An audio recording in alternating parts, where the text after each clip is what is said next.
socialist Nathan Robinson, a complete useless leech on the ass of society, posted himself, quote, live your life in such a way that people will be sad when you die. That was above a screen cap of a New York Times headline that said, torrent of hate for health insurance industry follows CEO's killing.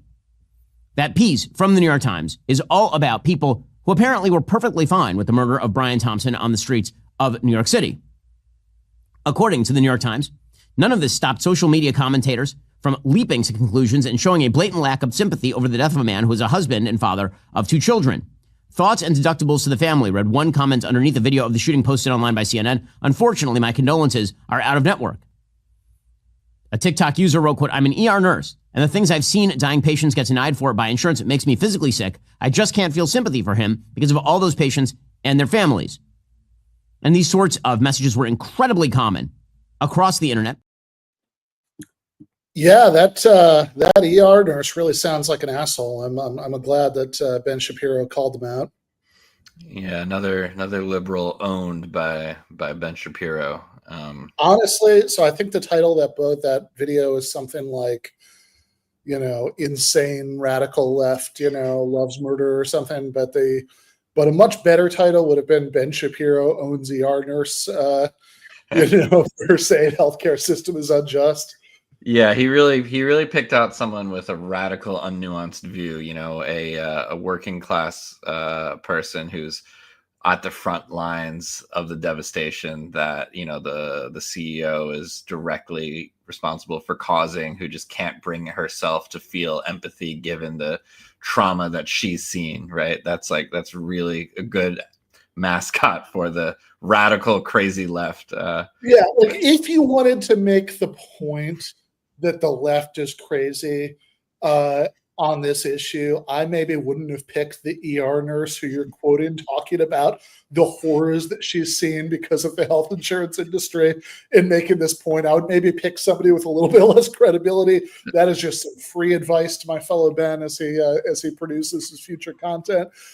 The other thing, and look, I mean, don't get me wrong. I think that, what used to be called propaganda of the deed, which is the idea that you do these sort of spectacular acts of political violence like assassinations and who's going to inspire people to rise up. We've been running this experiment since the 19th century. It doesn't work, right? So this is not like, I love this person who, shot the CEO or whatever. I mean, obviously that's not our preferred strategy, but it is really amazing. I mean, not just Ben Shapiro, but a lot of, frankly, media elite people, as they are expressing, opinions on this, I think are really showing that they cannot wrap their mind around how a lot of ordinary people, a lot of them not very political, some of them Republicans, some of them Daily Wire viewers, feel about this, right? So, in fact, all of the top comments on this very video are stuff like, it's not left or right. Next one, I'm not buying this left versus right shit anymore, Ben. I want healthcare for my family. Next one. Oh, I think that was the one we already saw. I think it's let me see, one. Yeah, oh yeah. Grabbed, okay. Yeah. No, I think we have a repetition, but they all that's my fault. Sorry. No, it's okay. That's okay. So there was another one or two that were like this along the same lines. And again, to be clear, these were the top comments at the top of the video with like tens of thousands of likes. And sure, I'm sure plenty of people hate watch Ben Shapiro at the Daily Wire, and not just people who are researching clips for left-wing podcasts, like harvesting stuff to watch on the next GTA episode. But even so, I think generally speaking, the top most liked comments at the top of a Daily Wire video are going to be pretty conservative comments, right? Like, I mathematically, I'm fairly sure that a lot of these people are Daily Wire viewers liking his, comments, because a lot of people across the political spectrum, I think kind of have at the very least the sort of view that Bill Burr there's this great clip of Bill Burr talking about the shooting on his podcast. And I'm summarizing. This is not a quotation, but I mean, the gist of it is yeah, I don't know what people, sure. Sometimes gangsters get whacked. Right. I mean, that was kind of the gist of it. And, yeah, sure. Yes. He had children. It's a terrible thing. Lots of mobsters who get whacked have children. Yasha Sinwar, I might be mispronouncing his given name, but the head of Hamas who got killed by the Israeli military. I just looked it up because I was curious. He beats the United Healthcare guy. That guy. Sinwar had 3 children. So let's go back and check Ben Shapiro's Twitter feed to see how he felt about that one, and how judgmental he may have felt of Israelis who were happy that Sinwar was dead.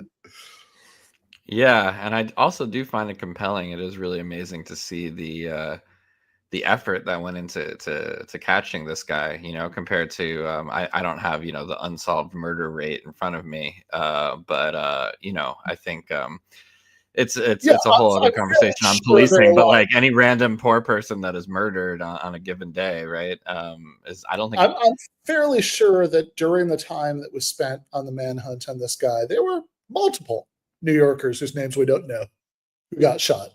That would be, fairly statistically shocking if it were not the case. So yeah, definitely take your point on that. They might have done less damage to the world.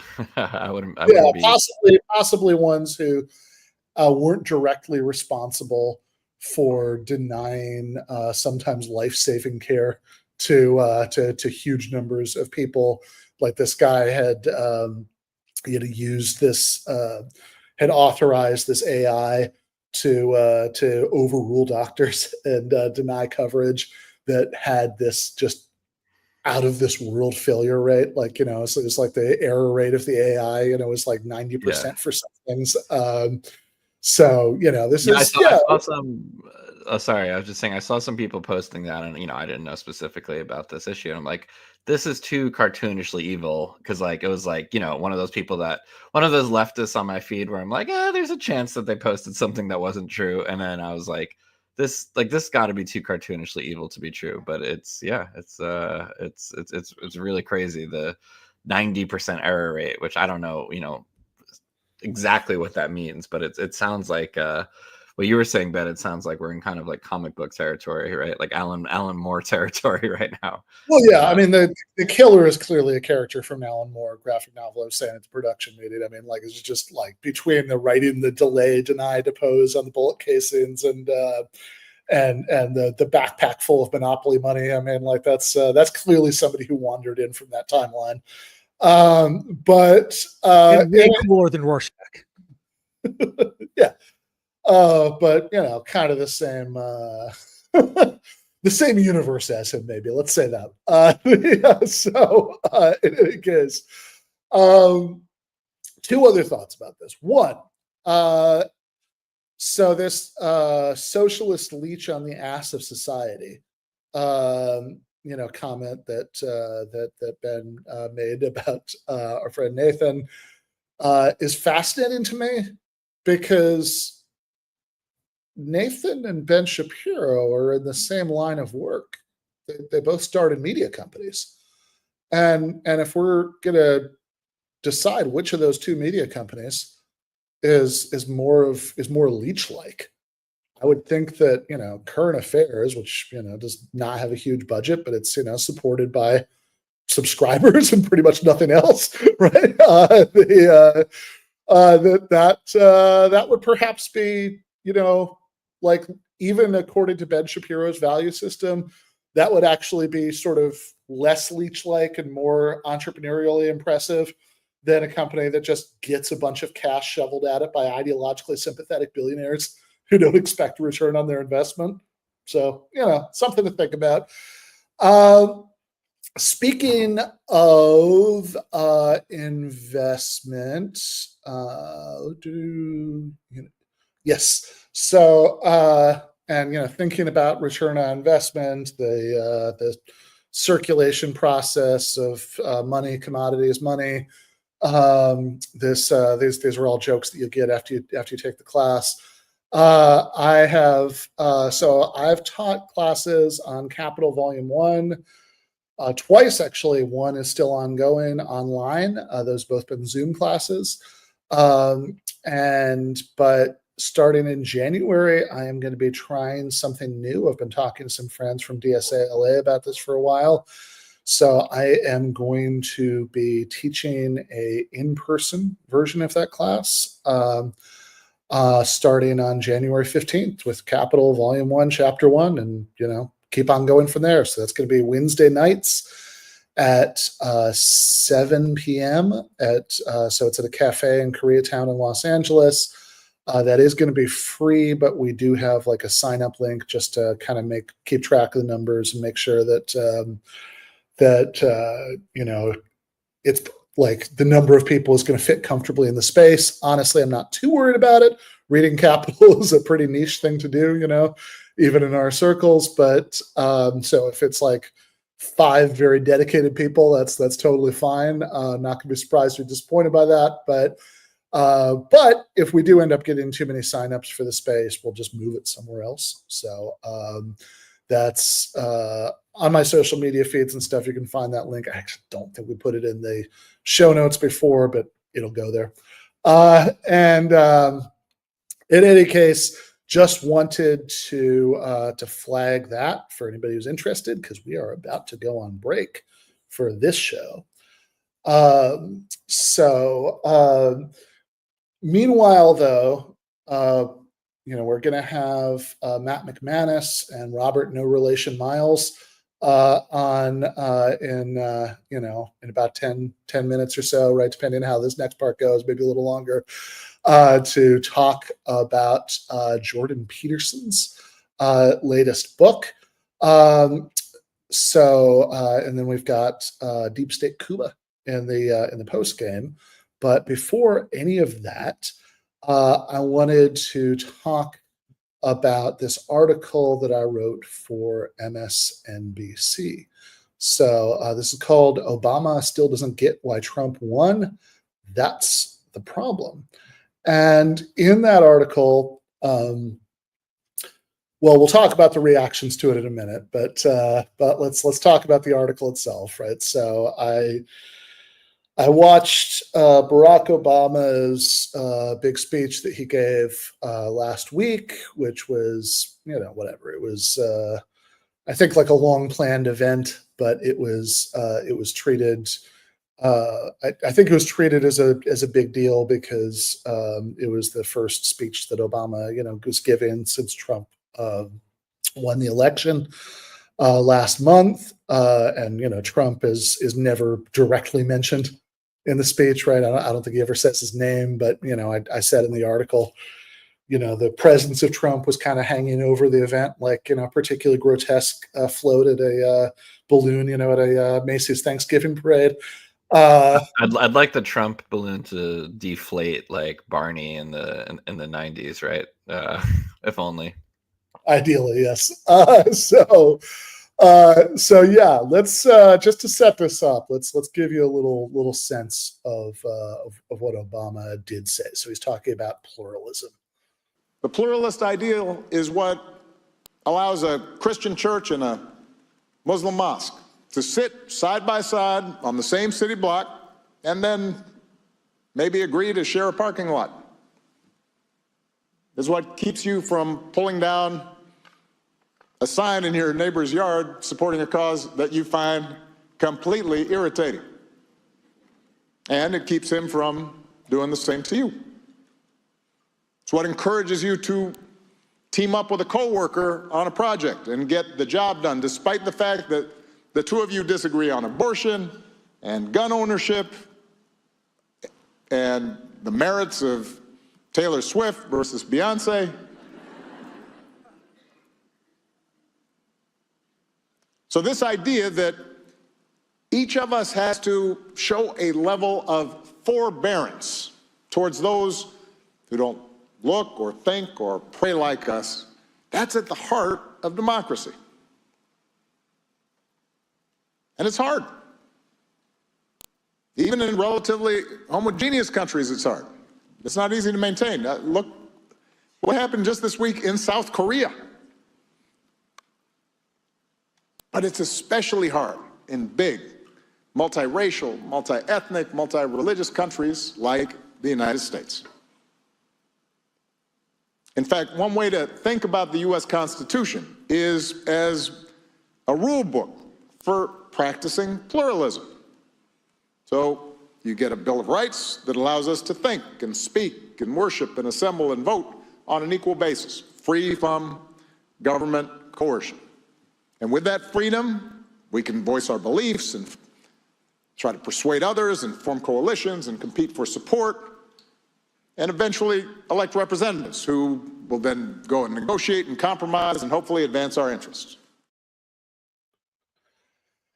Yeah, so there you go. This is Obama basically doing, here's why liberal democracy is great. Which sure. I think that I think he was expecting to get a bigger laugh than he did for Taylor Swift and Beyonce. It feels like he kind of waited for several seconds after that. I was like, oh, that's it. So it was a tough crowd. They didn't mic the audience because I'm sure that killed. Yeah, I mean, we have heated debates, when we do our production meetings about Taylor Swift and Beyonce. That's why we were all you couldn't see us, but we were cracking up, and I was inspired. It made me feel like I was 17 in 2008 again. Like I remember how seeing this version of Obama is just as inspiring. Of like, well, we have a democracy, and you don't rip down a yard sign, and people go vote, and you elect people. Like, wow, what Kanye was right about something. What a vision, right, Ben, of the world as it could be. Yeah. So sounds like a good theory. So what if anything was wrong, right? Why is pluralism hard? And you got his theory of that in the next clip. But the biggest reason that American pluralism seemed to be working so well mainly had to do with who it left out. The fact is, for most of our history, our democracy was built on top of a deeply entrenched caste system, formal and informal, based on race and gender and class and sexual orientation. A system that excluded or severely limited big chunks of the population from the corridors of power. Just to give you some perspective, as late as 2005, when I was sworn in as Illinois' junior senator, I was the only African American in the United States Senate. 1 out of 100. Only the 3rd since Reconstruction. Out of 100 senators, there were exactly 2 Latinos. And only 14 women. It's fair to say that when everyone in Washington looked the same and shared the same experiences and were in the men's side of the Senate gym, because the women just had kind of a closet that they had modified, cutting deals and getting along was a whole lot simpler. And then starting with the civil rights movement in the early 60s, things got more complicated.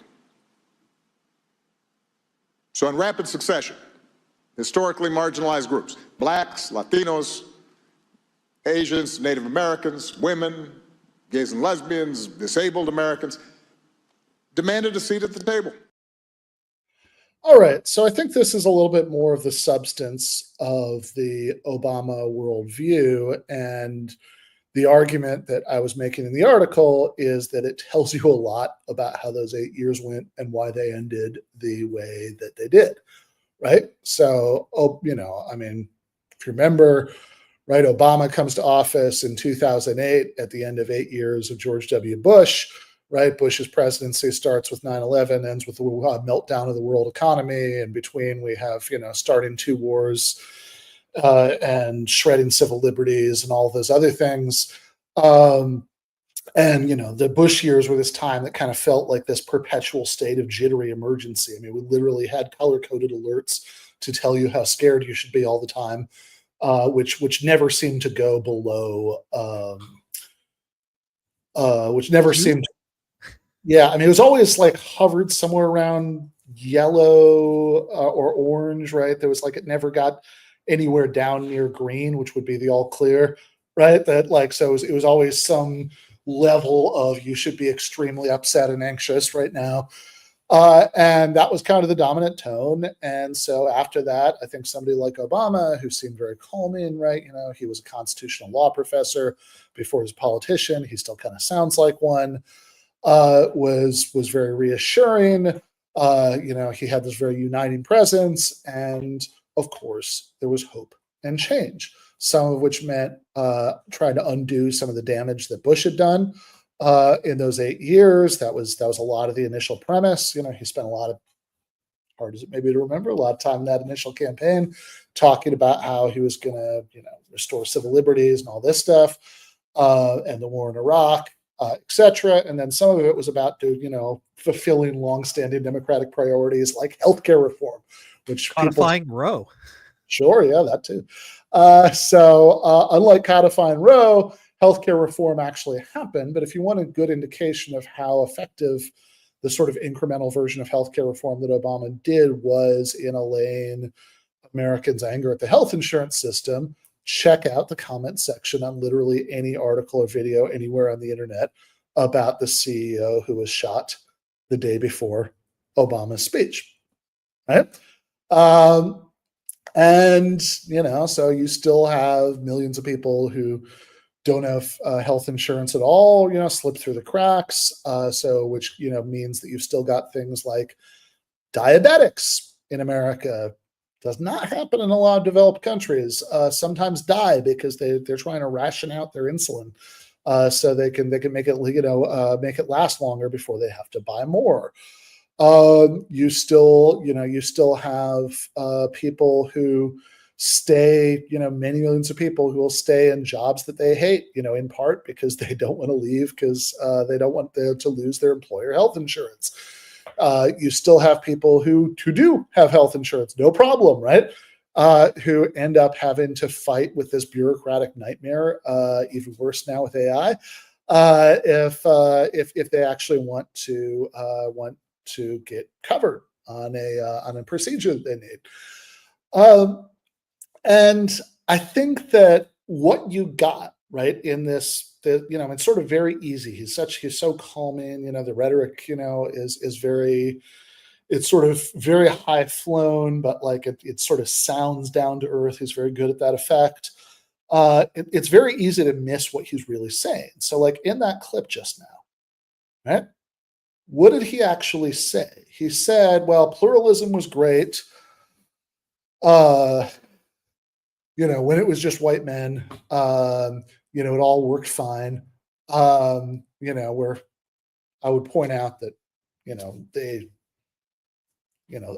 era before he's talking about, we did have a civil war, for example, a lot of other stuff like that. Lots of problems with the machinery of pluralism up until that point. But, put that aside. I said back then, this is a direct quote from the speech, said, once these, historically marginalized groups get a seat at the table, then, politics isn't just about roads and taxes, right? That was the line, right?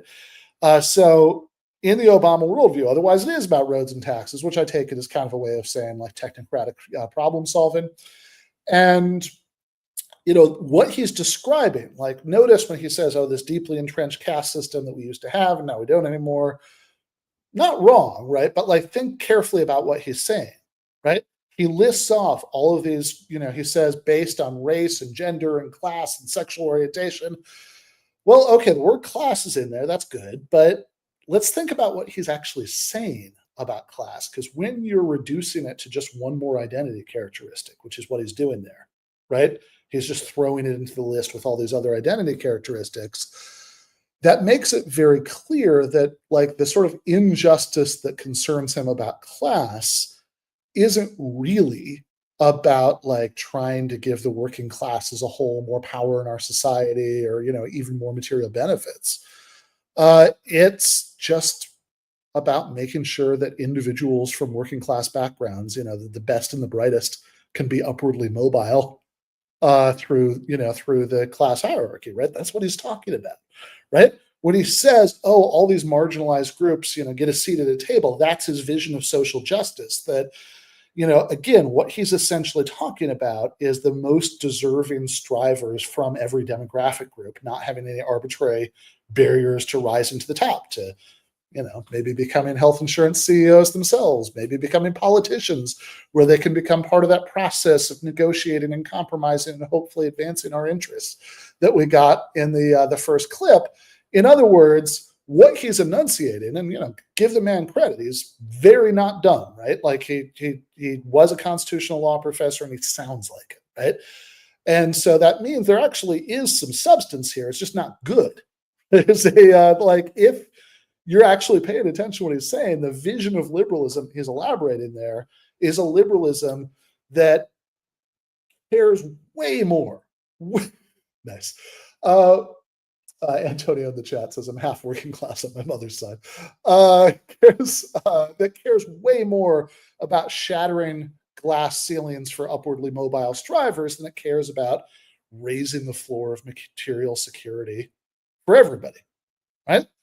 And that version of liberalism was such a spectacular failure over those 8 years that how did it end, right? Obama's 8 years in office ended with the rise of Donald Trump and the MAGA right. Because, ultimately, there were these, the Obama years start with him continuing Bush's policies of bailing out the banks and leaving homeowners underwater. Economic inequality, look at the graphs, right? Income inequality keeps going in the wrong direction throughout those 8 years. Of course, the wars in the Middle East grind onwards throughout those 8 years, which definitely helps Trump, who, as deceptive, as dishonest as it is. Trump does get a lot of mileage off the impression that he's anti-interventionist. And during those 8 years, you get these flashes of left-wing populist energy. You get Occupy Wall Street, you get the first Bernie campaign, but those are pretty effectively suppressed, right? You get, Zuccotti Park is cleared out. The equivalent happens in the Democratic Party with the Bernie insurgency. And at the end of those 8 years, all of that populist unrest and outrage that you get in the country has nowhere left to go except the siren song of this grotesque pseudo-populist fraud, Donald Trump, right? So the Obama vision of what liberalism should be, what social justice is all about, is very much what gets us Trump. And then now, Trump's first time, he screwed up badly enough that, got Obama's vice president in office for 4 years. And now that turned out to just be, an intermission for everybody to go smoke a cigarette and go to the bathroom in between Trump terms, right? Trump is back with way more working class support than he had before, right? He's massive inroads among Black and especially Latino voters. Have the, Trump won the under $50,000 a year vote, right? Which he did not either of the previous times, right? No Republican has since God knows when, right? This is really grim stuff. And what I suggest at the end of the article is if you want to have a message that would actually effectively counter Trumpism, then the first step would be never listening to anything that Barack Obama says again, which, I don't know. Whatever. I realize it's not a commonly expressed opinion on MSNBC, but if they, I assume that the editor who asked me if I want to write about the speech knew what he was getting, because he asked me to do it. But quite a few other people seem to have been very surprised to see it there. So, for example, so let's start with the highbrow dig. This is Heather Cox Richardson, who, if you don't know who she is, trust me, find the most annoying liberal in your friend group. They probably do know who she is, and they probably subscribe to her newsletter. And she's a historian with a massively popular Substack. And so the most recent, I think, or, as the time we grabbed the screenshot, the most recent edition of her newsletter was this paean of praise to Obama's speech. And the last two paragraphs said, Obama's arguments have already drawn criticism. At MSNBC, Ben Burgis condemned Obama's centrist liberalism is inadequate to address a real problem of inequality and warned his political approach is outdated. But, and I love this but, because that sure makes it sound like a counter argument has come in, right? But it is striking how much Obama's embrace of pluralism echoes that of James Madison, who in his lifetime witnessed a group of wildly diverse colonists, citation needed, talk, write letters, agitate, and organize to forge themselves into a movement that could throw off the age-old system of monarchy in favor of creating something altogether new. Okay, the vast majority of that last sentence just seems like America's wonderful fluff, but like, okay, Ben Burgis says blah, blah, blah. But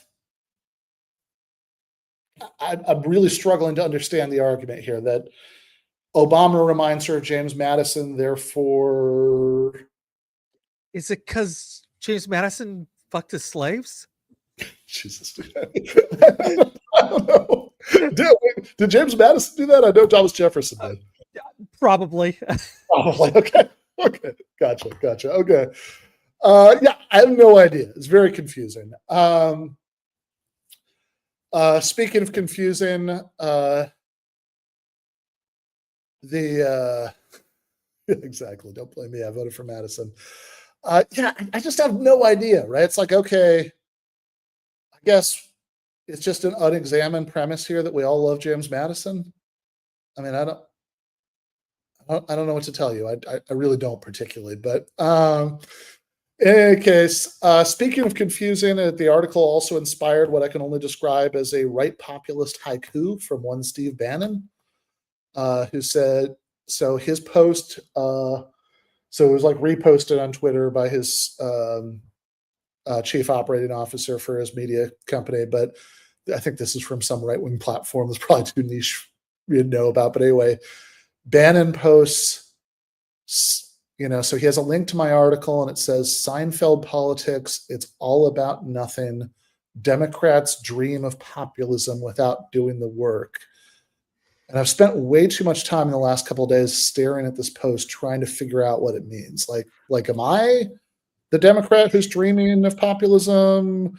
Is Obama like Obama is dreaming of populism? That sort of sounds off. Or is it MSNBC? It really is like a haiku. I think you see it says translate post there. I think that we need to click that button to translate into something that normies like us could possibly understand, or non-galaxy brain individuals. I mean, it could be that he's saying that Obama's populism, like Seinfeld, is about nothing. That would be the best version. That would be best, but it's like, does Obama dream of populism? I'm so confused by that. I don't think he does. No.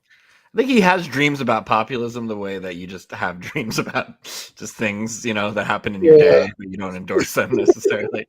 It's like sure through his mind. Or he has like flashbacks to whenever he shut down all the Occupy camps. Yeah, exactly. Nightmares about populism is actually more accurate in his case. Could be. There's also, if you go,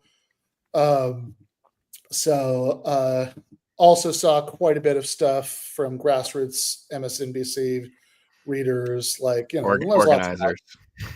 Exactly. So let's see. Bloated nonsense. There's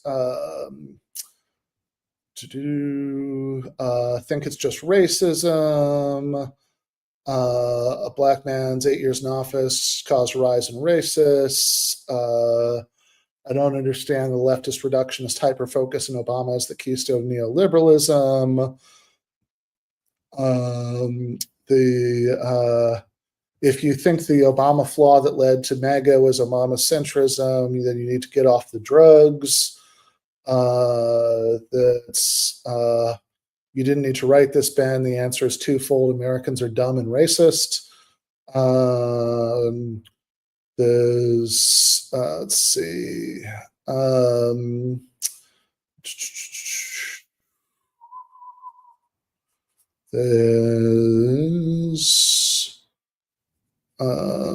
This is a bad take. He wasn't responsible.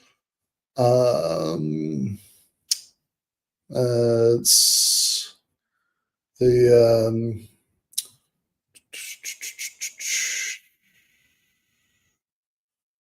see. There's says no one with a brain. That's a pretty cognitively dissonant and trite description of history, which kept reminding me of the Family Guy bit, where Peter sees all the pundits on TV saying that things were shallow and pedantic, and he just starts repeating it at the dinner table. It's shallow and pedantic. Everyone is to blame for Trumpism except for Trump and his immoral voters. I'm so sick of this shit.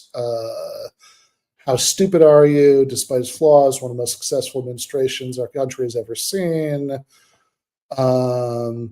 MAGA is bad, not Obama. I guess you were a little confused. Condescending little twit like yourself thinks he's going to school Obama. Cry, laugh, face, cry, laugh, face, cry, laugh, face.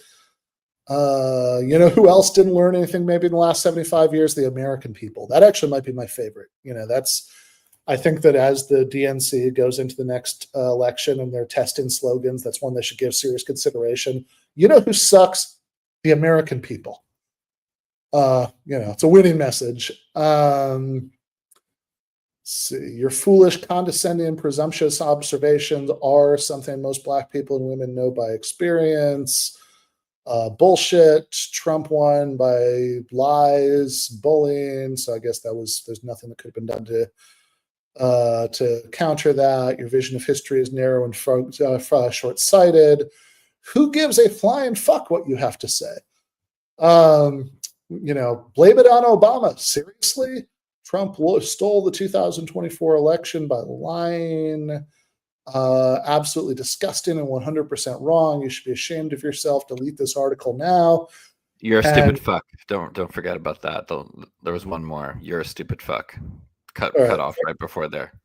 Okay, I'm glad that you made sure that we included that. Yeah, maybe being a stupid fuck. So this was what was on Twitter. I also got not a ton, but I got a handful of people who went as far as to track down my Rutgers email account to share more thoughts along the same lines. I will say, give him credit where credit is due. All the hate mail I've ever gotten from right wingers over the years, it's like 99% of it is anonymous. The libs to give them credit, actually put their names at the end of it. I had this woman who's I'm not going to say the name of the university, but she was a university administrator, not where I teach, but elsewhere, who sent me a message that included the phrase, how dare you say this about Obama, where she not only put her full name, but her job title at the university at the end of it, I guess just to lend a little bit of gravitas to the tweet. So there you go. I think, to my mind, this does say something perhaps about the value of writing this stuff in these more mainstream places, because look, last time I watched an Obama speech, I wrote about it for Jacobin. I made several of the same points there. I don't think a single one of these people noticed that article existed. Yeah. So, I think that having, I understand most people who are just annoyed by exposure to his perspective that's to the left of standard American liberalism will just be annoyed and they're not going to be won over. But I do at least want that perspective to be somewhere in the mix to what people are exposed to and annoyed by, and perhaps in some cases actually think about. Yeah, I think we should get going with the show. Real quick, I just wanted to reflect on the fact that it's historically interesting, and I'm sure we could find parallels to have someone so incredibly personally popular represent a type of politics that is so unpopular, right? And that creates a lot of problems. Because if you talk to a lot of people about Obama, it's very, very personal for them, right? Even if you actually got to talking about policy with them, you might agree on a lot of stuff, right? Like if it comes to Sure. healthcare, I mean, tons of social democratic policies, I think they'd agree, but it's him personally. But it creates a really strange tension, I think, just because he's so personally charismatic and he propped up a party that was actually, kind of had a losing message, right? But just him personally. So I think we're going to be in the wake of that for a long time.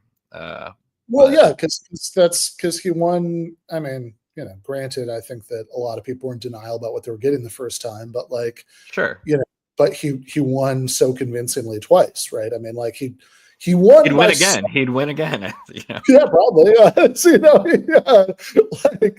But he won by so much. I can remember these conversations people were having in 2008 about man, is the Republican Party are they just going to be a minority party for the next generation? That was the kind of thing people were saying in 2008, right?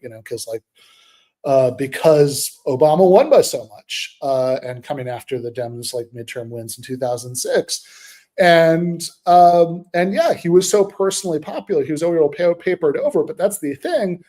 The actual substance of what he's propping up is such a dismal failure that the second you have a less charismatic face on it with Hillary Clinton, it's done, right? I mean, she couldn't pull it off.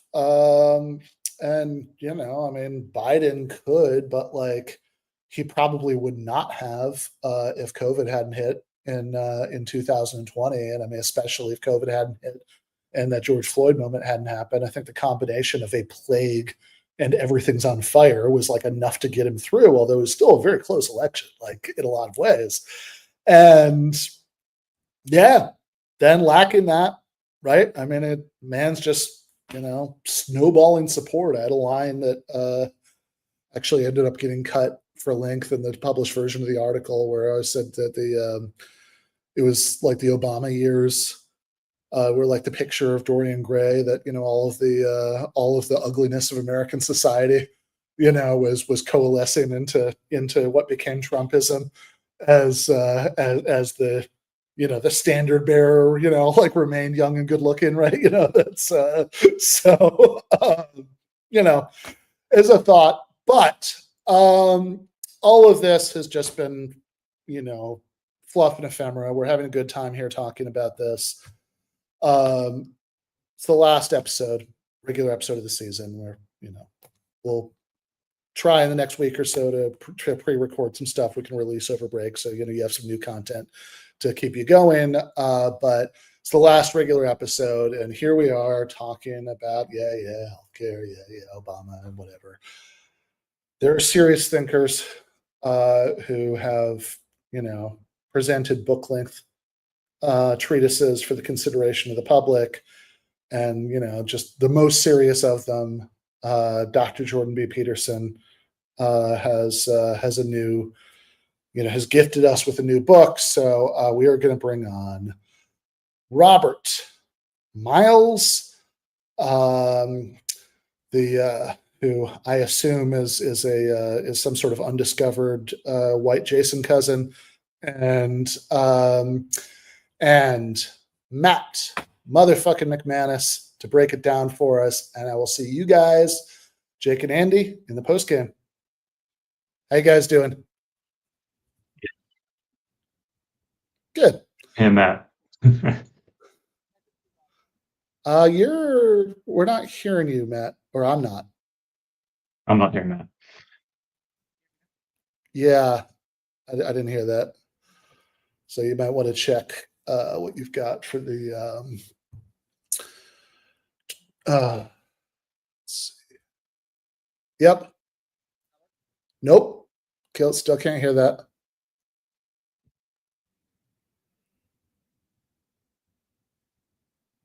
You know, if you have to switch to the computer mic. Oh, I heard that.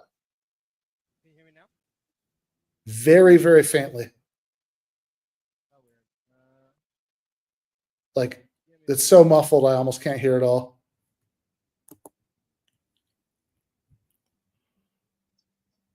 Nope. Well, I was going to say, if you have to switch to the computer mic, at least, you know, even if the audio is not ideal, you know, you've got that very imposing background of books. So, you know, you're still winning half the battle.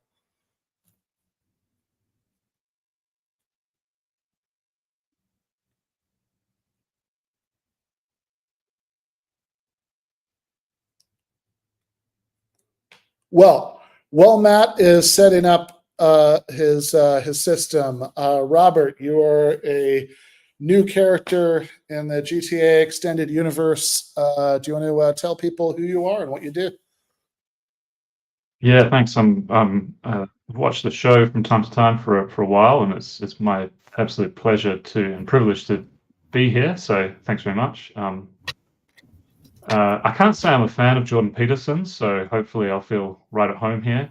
I'm a professional biblical scholar as my primary academic kind of background and profession. So naturally, when I see this new book come out from Jordan Peterson, I couldn't wait to read it and kind of get a sense of the profound wisdom and cutting insights that he might have into a text that's been well studied and that I know a few things about here or there. You can tell from the accent I'm not from the States. I'm actually from Aotearoa, New Zealand originally, and I now live in Perth, Western Australia. So it's 10 a.m. in the morning here, and I actually live in the most populous time zone on Earth, because it includes, India, China, where most of the people on Earth live. So, it's nice for you guys to sync up with my time zone. Wonderful. Can you hear me? I can. Fantastic. Okay, good. Well, I have no idea why the fuck my microphone isn't working. I see that as some kind of satanic intervention, but don't worry, the Lord is with me now. Fair enough. So, Peterson's book, the new one, is called We Who Wrestle with God. So that's exciting. What's the Matt? You hate yourself. You've read this entire thing. What's the what's Peterson up to in this book? What's the God wrestling consist of? Just want to humble brag a little bit by pointing out that I've done my research for this, and actually 12 Rules for Life is back in Mexico. I still haven't brought it here. Anyway, so I saw maps of meaning there, and no one reads that. So props to you, because like that is all about how the things that he says in there are more than metaphysically true. You know about his weird sex dream about his cousin that he talks about in there. Just all these riches that nobody is getting, because almost nobody pushes through that book. But we're not here to talk about maps of meaning. We are here to talk about wrestling with God. Yeah, absolutely. And it turns out that when you wrestle with God, it's a pretty easy contest because he ends up having the same conclusions as a late middle-aged conservative from Canada. Anyway, for the most part, what this book can be distilled down to a commentary on big chunks of the Old Testament. I say big chunks because it certainly doesn't cover all of it.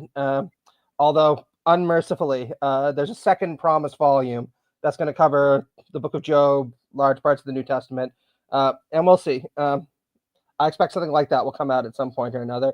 But for those who are familiar with Scripture, it covers the book of Genesis, for the most part, pretty comprehensively, then the book of Exodus, and then it covers the parable of Jonah and the whale. And there's a lot of other stuff in there for those who don't know, who want to know. There's also a lot of stuff about the Terminator franchise, tons and tons of stuff about Tinkerbell, the porn fairy, lots and lots of stuff about, resentful Marxists and resentful Foucauldians and resentful feminists. And it's something. Let's just put it that way. Wow. All right. Well, look, I'm gonna stick a pin in Tinkerbell the porn fairy because I do have questions there. But you mentioned resentful Marxists, and this was kind of my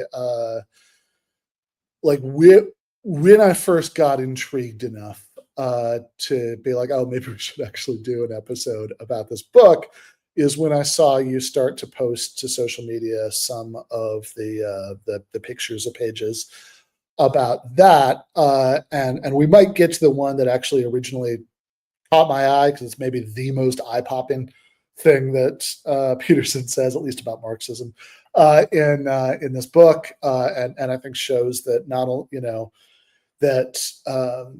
famously he read the Communist Manifesto in 2019. He said that in his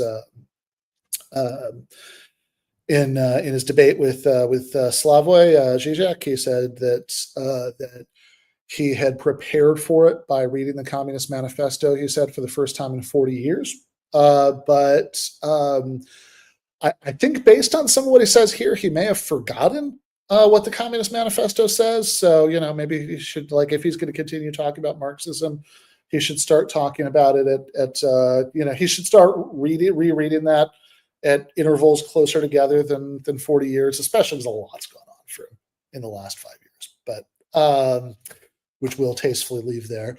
But in any case, but he does say some other pretty interesting things in there about Marx and Marxism, right? So he says, for example, everything has its shadow side.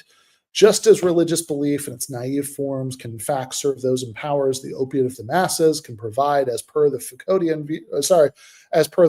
view, an immature and unsophisticated defense against death anxiety, can more generally serve and maintain a childish dependency, so too can the skepticism of an enlightened moral relativism enable camouflage and even delight in the rejection of all responsibility, and far worse. God, that's ominous. Okay.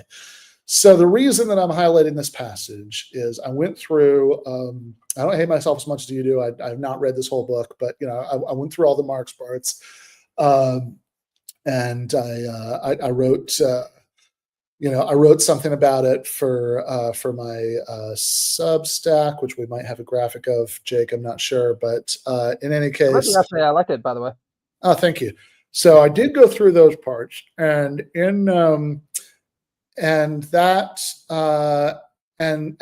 quote that we just looked at, right? Yeah, there we go. There's the essay. Did Jordan Peterson forget what Marx wrote in the Communist Manifesto? Which genuinely, quite possibly, we'll get to it. But in that first quote is one of the two places in We Who Wrestle with God where there's an endnote citation to Marx. Right, so of course it's from the Opiate of the Masses, and it's like I have got to say, all right, so that's from Marx's contribution to critique of Hegel's philosophy of right, very famous phrase. The other one is from the critique of the Gotha program, the other thing that he pulls out and does an endnote citation of. So you might think, okay, well, maybe, forget the Communist Manifesto. Maybe Jordan Peterson read some new Marx since 2019. Like he read some Marx in the 5 years since then that he hadn't read in 2019, because here he is quoting two other things. But I just want to note that the impression that you get from that quote is, Peterson, because he's very wise and insightful, understands that the same phenomena, the very same, can have its good side and its shadow side, whereas these like simplistic religion haters like Marx and Freud think that it only has bad side, right? I mean, I don't know about you guys, that's what I got out of that passage. That but like, look, this is Jake. This is Marx quote 1 in the graphics. I mean, this is where he's actually pulling that phrase, right? Really, so this is what Marx writes, the full passage. Religious suffering is at one and the same time the expression of real suffering and a protest against real suffering. Religion is the sigh of the oppressed creature, the heart of a heartless world, and the soul of soulless conditions. It is the opiate of the masses. The abolition of religion is the illusory happiness of the people, is the demand for their real happiness. To call on them to give up their illusions about their condition is to call upon them to give up a condition that requires illusions. Now, obviously, Marx is saying controversial stuff in this quote. Obviously, at the end of the day, he's a passionate atheist, and that definitely comes through here. But like, I don't believe that it would be possible to have read that entire paragraph and to get out of it what Jordan Peterson claims to have gotten out of it, right? That like, oh, Marx thinks religion is just bad, that it doesn't have a good side. Yeah, absolutely. So I just want to kind of briefly touch on my overall feelings about this book, kind of anticipating the review for Jackman that I'm going to do. Yeah.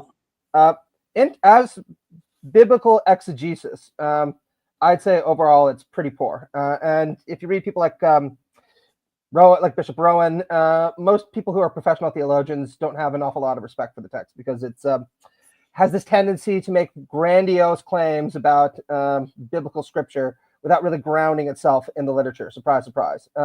Now, saying that, as kind of Petersonian psychology, it's actually not bad, right? I've read so much of this stuff. I knew exactly what was going to come, and it's more or less what I expected, right? A lot of pull yourself up by your bootstraps, don't let the suffering in the world get you down, but recognize there's a certain kind of inexorability from that to that, and you can find parallels to that in the book of Exodus. You can find parallels in that in the sufferings of people like Jonah who wanted to refuse God's mission, et cetera, all fine. But to the Marx quote, what became really clear in this text is that Peterson has kind of dropped any semblance of dialectical thinking that you sometimes did find in Maps of Meaning and just become a straight up moralist. And if you want to know what I mean by that, in Maps of Meaning, he's pretty clear that you need to have this balance between order and chaos. And sometimes an excess of order almost requires the intervention of chaos in order to bring the world to where it's supposed to be. Here, it's very, very clear that chaos is relentlessly the enemy, and Marx is an agent of chaos. I kid you not, there's a lot of Joker references in the text. So that seems to very much be the kind of intimation. And you can really see this inability to think dialectically in his treatment of Marx, both in that when it comes to that passage, where Marx is very clearly being dialectical in his appraisal of religion and recognizing that, look, it may be that religion is false. That's a contestable claim, but we can kind of push that aside from here. Nonetheless, you're not going to get rid of religion as long as it serves a vital social and psychological function from his perspective, and it's going to continue to serve a vital social and psychological function in our existing world because there's so much suffering and so much inequality and so much injustice that one way or another people are going to have to turn to illusion in order to reconcile themselves to things as they are.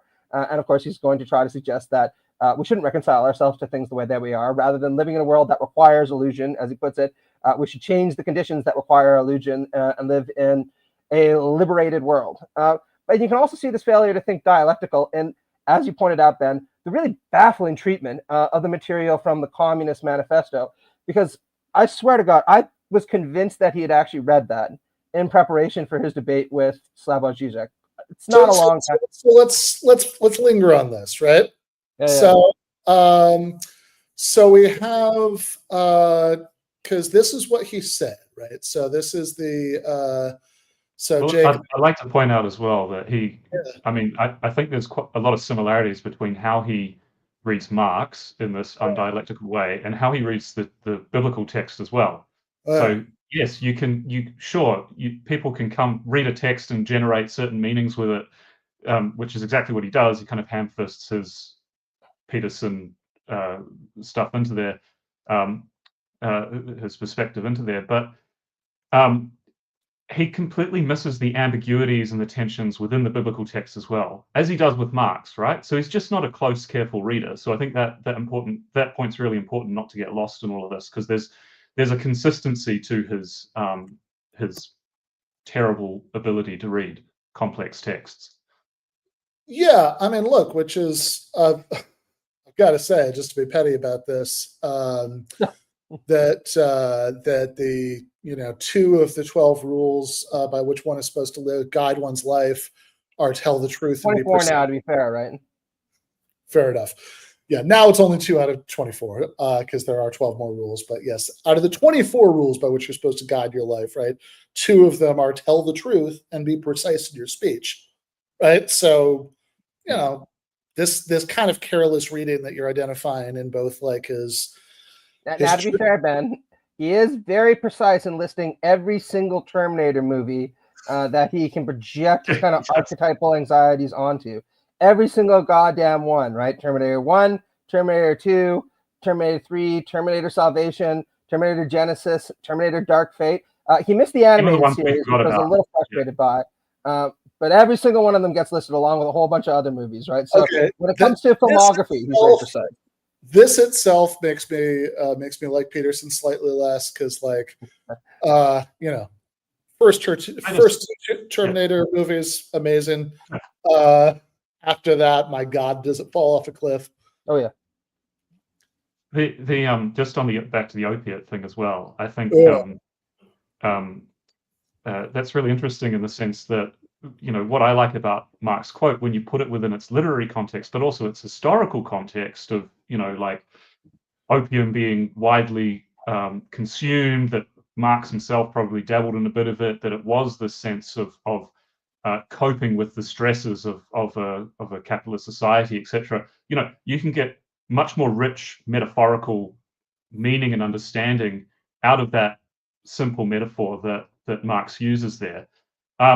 And again, when it comes to Peterson's reading of the biblical text, he equally never talks about, or very rarely talks about, the actual cultural and historical contexts within which these texts emerged.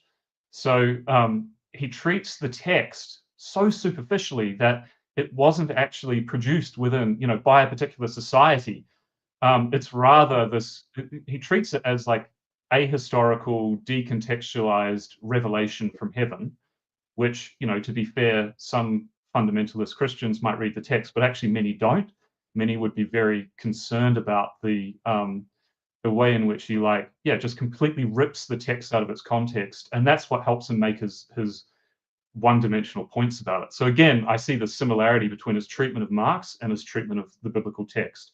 And again, when it comes to this book, and I spent a bit of time last night going through all the footnotes to make sure I was correct about this. He hardly ever, on maybe a few occasions, does he ever actually cite any professional scholar of the Hebrew Bible.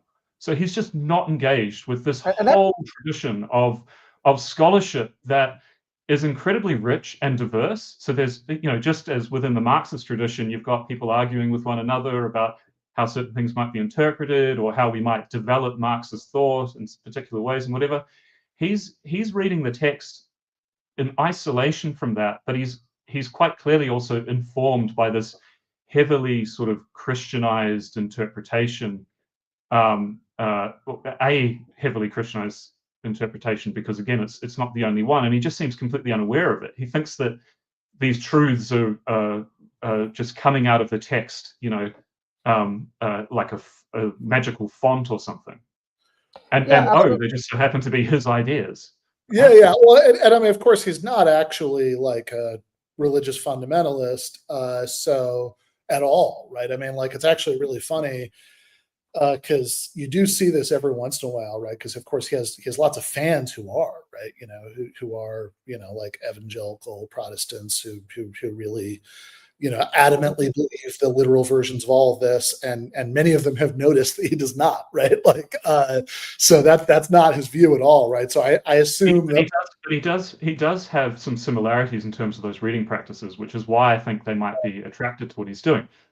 To put aside for a moment the kind of authoritarian and socially regressive and politically regressive points that he's establishing, which obviously might be attractive, but also his ahistorical, decontextualized approach to the text.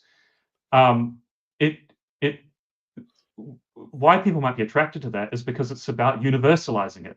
So as soon as you put the text within its historical context, you're relativizing it to an extent. You're saying, oh yeah, these were stories that emerged from ancient Israel, and they were important for particular people within those communities, and they developed these stories and blah, blah, blah, And so that's making it very specific in the same way that other cultures have produced stories to cohere their social identity and so on and so forth, and they become foundational stories for their society as it develops, right? So, but he's wanting to say that they've got like this universal insight. And I think actually that is something that a lot of religious readers will do as well.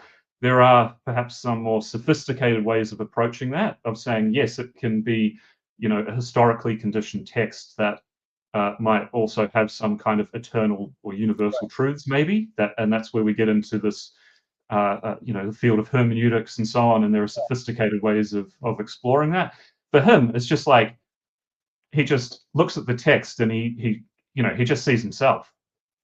Yeah, and that's actually what really frustrates me about this text as well, because Marx, when he was writing his critique of Hegel's philosophy of right, was engaging in a German idealist tradition that if Peterson himself was much more familiar with, he might be more aware of their often quite sophisticated and very dialectical treatment of the Bible.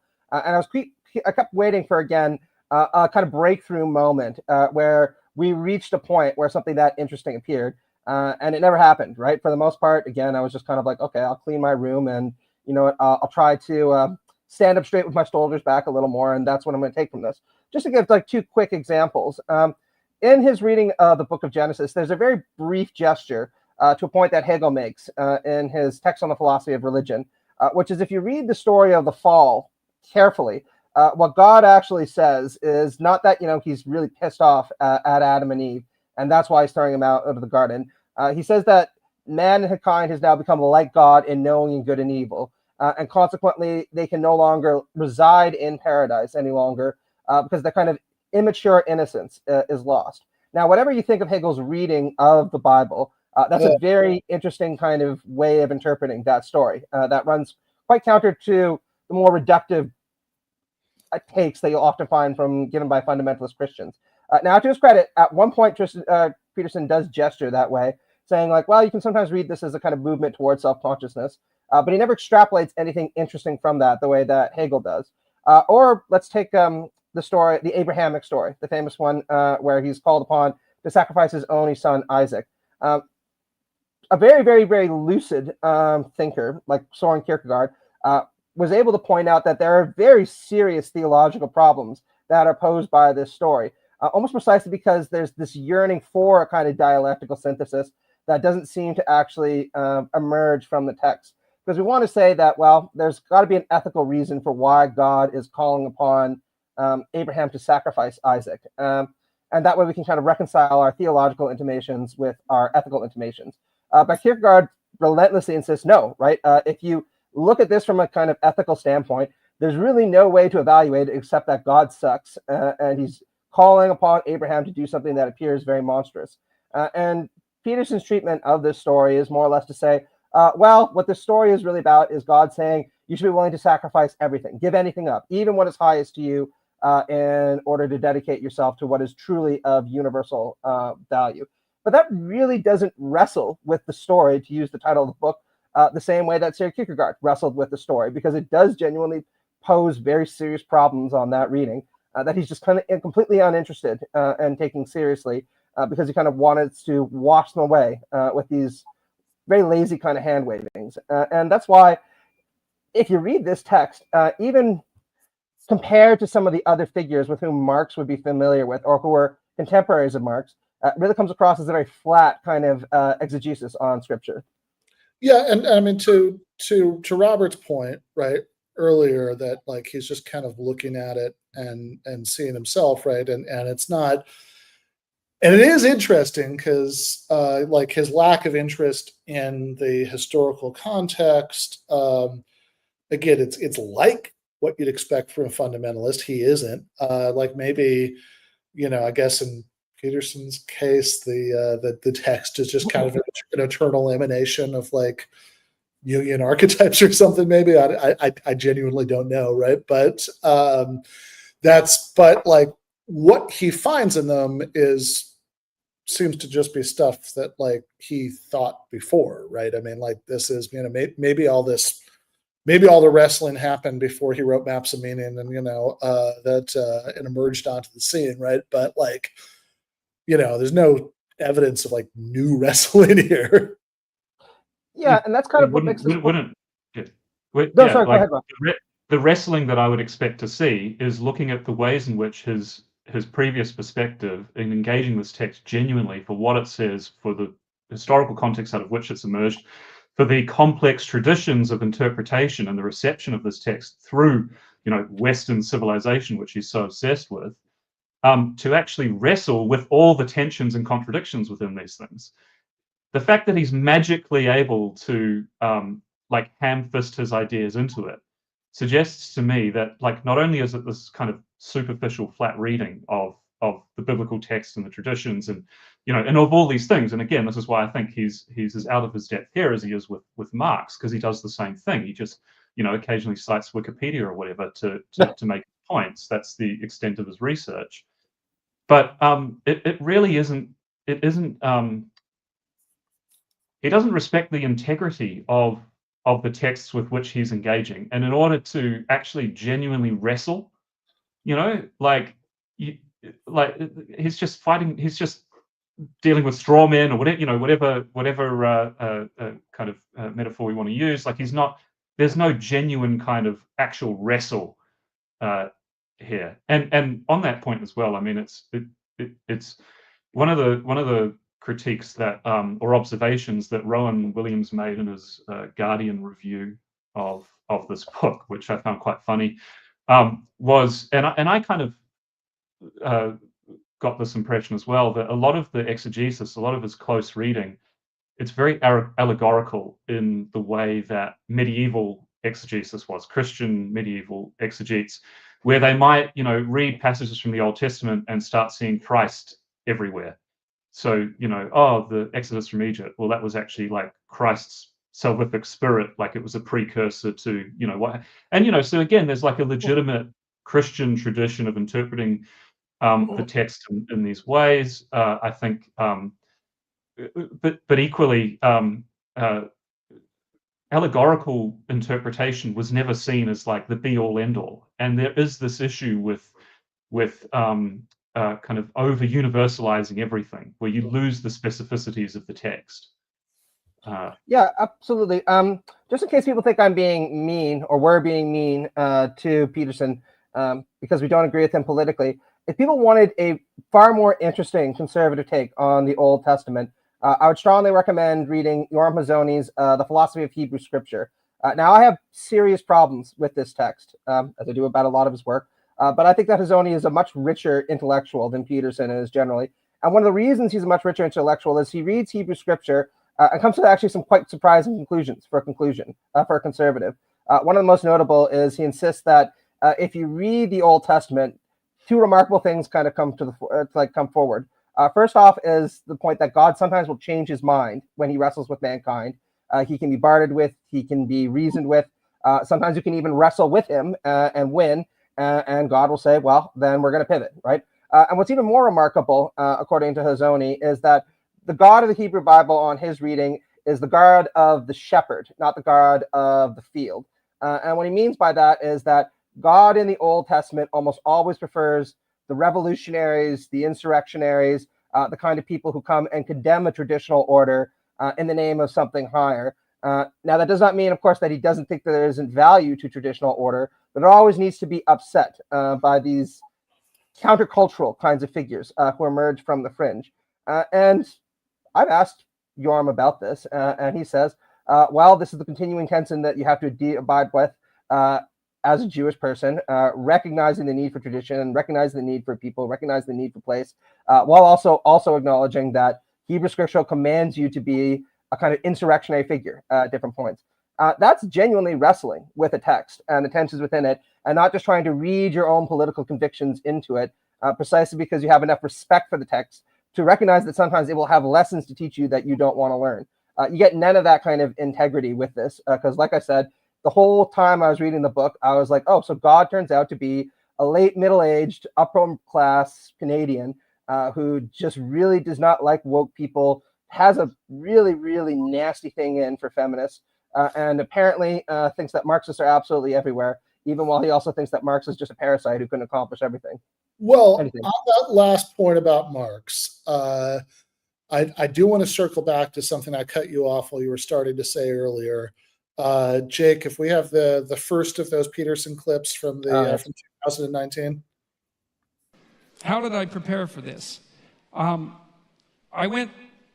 familiarized myself to the degree that it was possible with Slavoj Žižek's work, and that wasn't that possible because he has a lot of work and he's a very original thinker, and this debate was put together in relatively short order. And what I did instead was return to what I regarded as the original cause of all the trouble, let's say, which was the Communist Manifesto. And what I attempted to do, because that's Marx, and we're here to talk about Marxism, let's say, and what I tried to do was read it.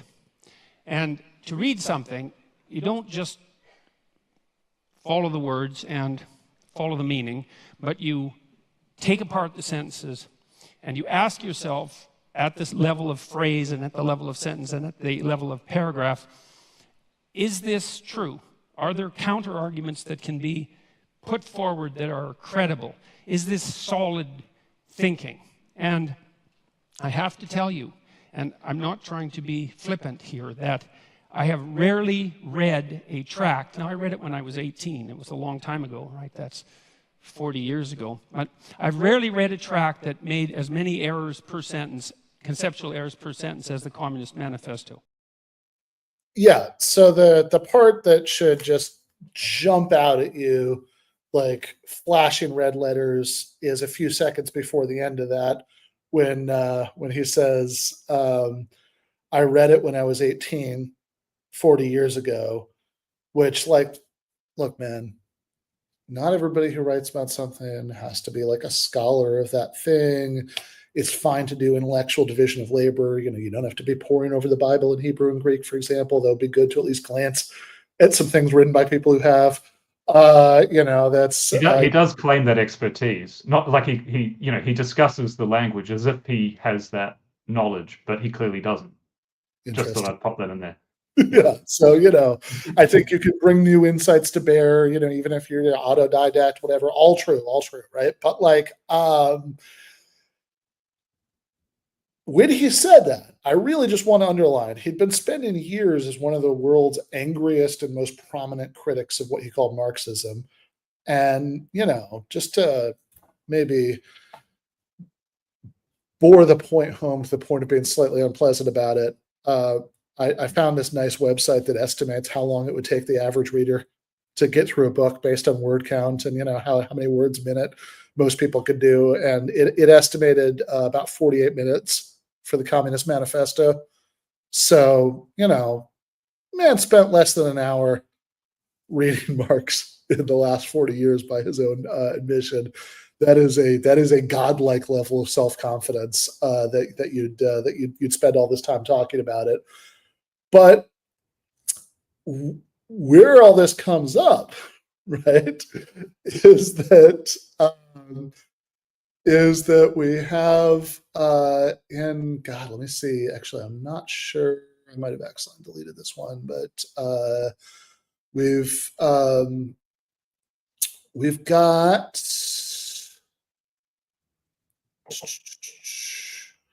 So let's see. Is this the? No, that's the other one. But anyway, but we say, Matt, I remember this is actually the page, like the photograph of a page from the book that inspired this episode. you had posted this page from We Who Wrestle with God, where Peterson describes what he thinks that Marx thinks about the bourgeoisie. Let's take a second on this. What does Peterson say in We Who Wrestle with God that Marx says about the bourgeoisie? Yeah, he basically says that he's not there, that Marx is not willing to give the bourgeoisie any credit for all the wondrous developments of the modern world. That invariably he paints them as exploiters, people who are oppressing the working class, and ultimately that the world will just be better off without the bourgeoisie, and we should hope that that end will come as quickly as possible. And what's kind of remarkable about this is even reading the Communist Manifesto, which, as you point out, is not a long work, or even a very complicated one, although it's quite rich, right? You would come away with the conclusion that actually Marx's position was appropriately a lot more dialectical than that, because at least a third of the book is almost this rhapsodizic kind of pan to all the wondrous things that the bourgeoisie has accomplished. As Terry Eagleton pointed out, Marx thought that the bourgeoisie was in many ways the most revolutionary class that ever existed, and was fulsome of praise for everything that they had accomplished historically.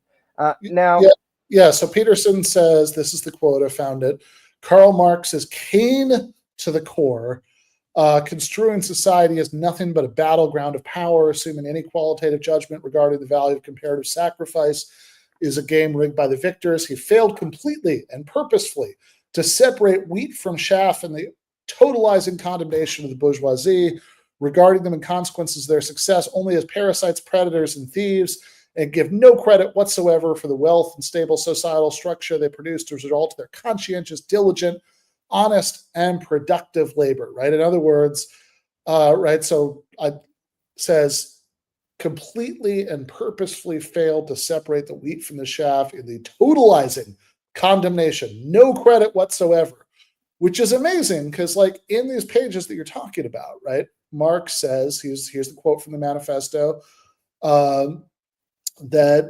actually I think we have this might have this as a graphic anyway. Let's see. Here we go.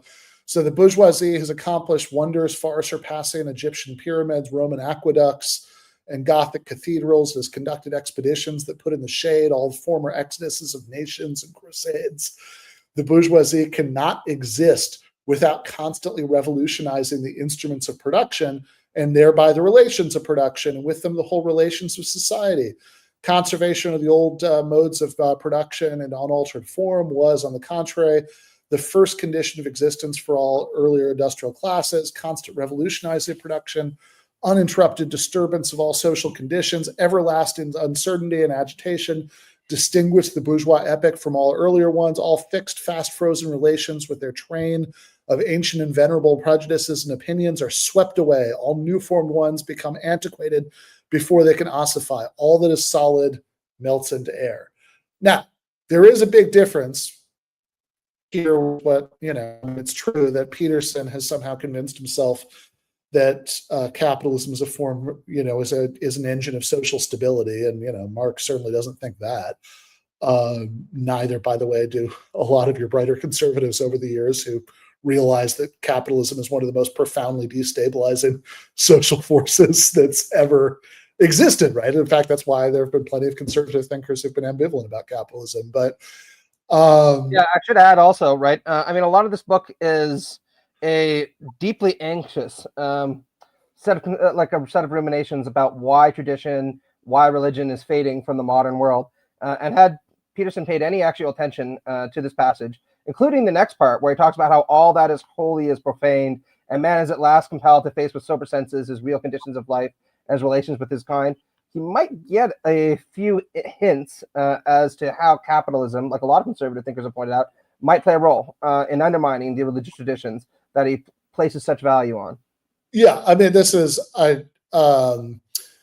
remember many years ago in Miami, I was sitting on the couch watching TV with a friend and good friend back then, and there was some particularly bizarre and absurd commercial came on TV, and he turned to me. We were always arguing about socialism, and he was like, Ben, he made this like weird existentialist argument for capitalism. He was like, look, reality, life is basically meaningless, and with any system but capitalism, it wouldn't be shoved in our face like this all the time. We might forget. So Yeah, I mean, just to like the main point, like you can ask yourself whether or not Tinkerbell the porn fairy is such a ubiquitous part of our culture because the postmodern neo-Marxists have decided to pornographize our world, or whether it's because porn is worth tens of billions of dollars per year to the right people, and they want to make sure that it's produced en masse so that they can make money from it. Exactly. So we'll get to Tinkerbell the porn fairy, but I do just want to note that the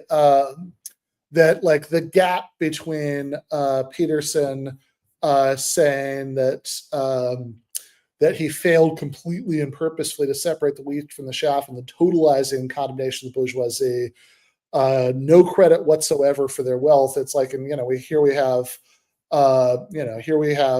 Marx, saying that bourgeoisie has accomplished wonders far surpassing Egyptian pyramids, Roman aqueducts, and Gothic cathedrals. I mean, is really a hell of a gap, and I think it does get into the sort of the most fundamental misunderstanding that Peterson has of the sort of core of Marxism, right? What makes it. In fact, I mean, certainly. Well, interestingly, there when you talk about the core of Marxism, he claims that Marx is Cain to the core. Yes. And I find that really interesting because what's he doing there? He's demonizing Marx. That's his strategy, to dismiss Marx rather than engage with Marx. Just always, align him with the bad characters in the Bible, or it's satanic, or and so. But this is part of the larger grift of aligning his ideas and his dismissal of Marx and everything else with this mystical aura of the Bible as this magical, or maybe that's not putting it nicely, but like a revered or respected tradition, and saying, well, my ideas align with that and the ideas of Western civilization. And of course, what he fails to acknowledge, not only the complexities and other the kind of ambiguities of that Western tradition, which I would say also include Marx. Marx himself is a product of Western civilization. He's he emerged from that. So you can't just say, well, he's not part of it and he's actually a Cain or the devil or whatever, right? Yeah, I mean, look, clearly Marxism has deep roots in Enlightenment, liberal and Republican thought. There's it doesn't just come out of nowhere. I mean, in fact, I always think that's, I always think that's really funny, right? Somebody like, Jordan Peterson talks about defending the West, but then the things that, that he's obsessed with, like Marxism and feminism, are well, these are pretty Western things, right? Historically in their origins, right? If you really wanted to defend the West, you should be defended against I don't know, Buddhism or something that actually comes from somewhere else. Traditions that have wrestled with, our religious histories far more in detail and in depth than he has. I mean, he has in the footnotes as well in this book, he makes a couple of disparaging remarks towards I suppose feminist and usually popular kind of feminist interpretations of Eve, whatever. But this is one of the few places where he actually does cite, an actual scholar. Although I don't think he's read her work. This is Phyllis Tribble, who was a very prominent feminist scholar of the Hebrew Bible early on, whose work itself has been critiqued by subsequent scholars, because that's what happens within academia. But he takes some isolated quote that she says, where she says something like, the patriarchal world of the Bible is self-evident or something like that. And he's just like, see, she doesn't even go out of her way to establish the case. She just says that it's obvious. And it's no. She's written half a dozen books where she painstakingly goes into detail with these texts to reveal the patriarchal constraints of and assumptions, etc., of these texts. And of course, this is related to that historical context question, because if these texts are the product of an ancient society, as most mainstream critical scholars would understand them and approach them, then of course they're going to be reflective of the assumptions, often the patriarchal assumptions, etc., of that culture and society. Yeah, and I want to add, just since we're bashing his superficial reading of figures, there are a couple of villains that appear in this book. Interestingly, and perhaps disappointingly, Marx is not one of the major villains. He sometimes cameos as, a secondary antagonist, but really the people that he's deeply unhappy with in this text are Richard Dawkins, who sometimes the book will just take a pause and debate him for several pages, usually in the most inconvenient of locations. We can put that aside. But interestingly enough, Nietzsche is also a kind of major foil in the text. Quite literally, the book ends with a quote, God is dead, no. Just no, flat out, right? And look, interesting engagement with Nietzsche by somebody like Peterson might actually, again, push him in a more multifaceted direction, because typically there's only kind of two things that he draws from Nietzsche. One is Nietzsche's kind of apocalyptic conclusion that the death of God is going to lead to a crisis in Western civilization, which he always cites approvingly, right? That kind of quote from the Gay Science about, how the horizon has disappeared. Powerful stuff, right? But then, he's extremely critical of this Nietzschean idea that we create values, or that the will to power is about the creation of values. And that's what he really is trying to rebut here, because he doesn't want to grant that values are created by human beings. And certainly not in this kind of Nietzschean sense. They have to be handed down from something, or at least archetypally baked in to the universe. Now, the reason I bring this up is if you'd actually engaged in Nietzsche's text in any great depth and use that to complement a reading of the Bible, it might lead him to some very upsetting places, because one of the things that Nietzsche will continuously insist is that socialism and Marxism and feminism are products of this Christian civilization. That's precisely why it is that they emphasize things like equality, compassion, pity, etc., even if they deny their origin.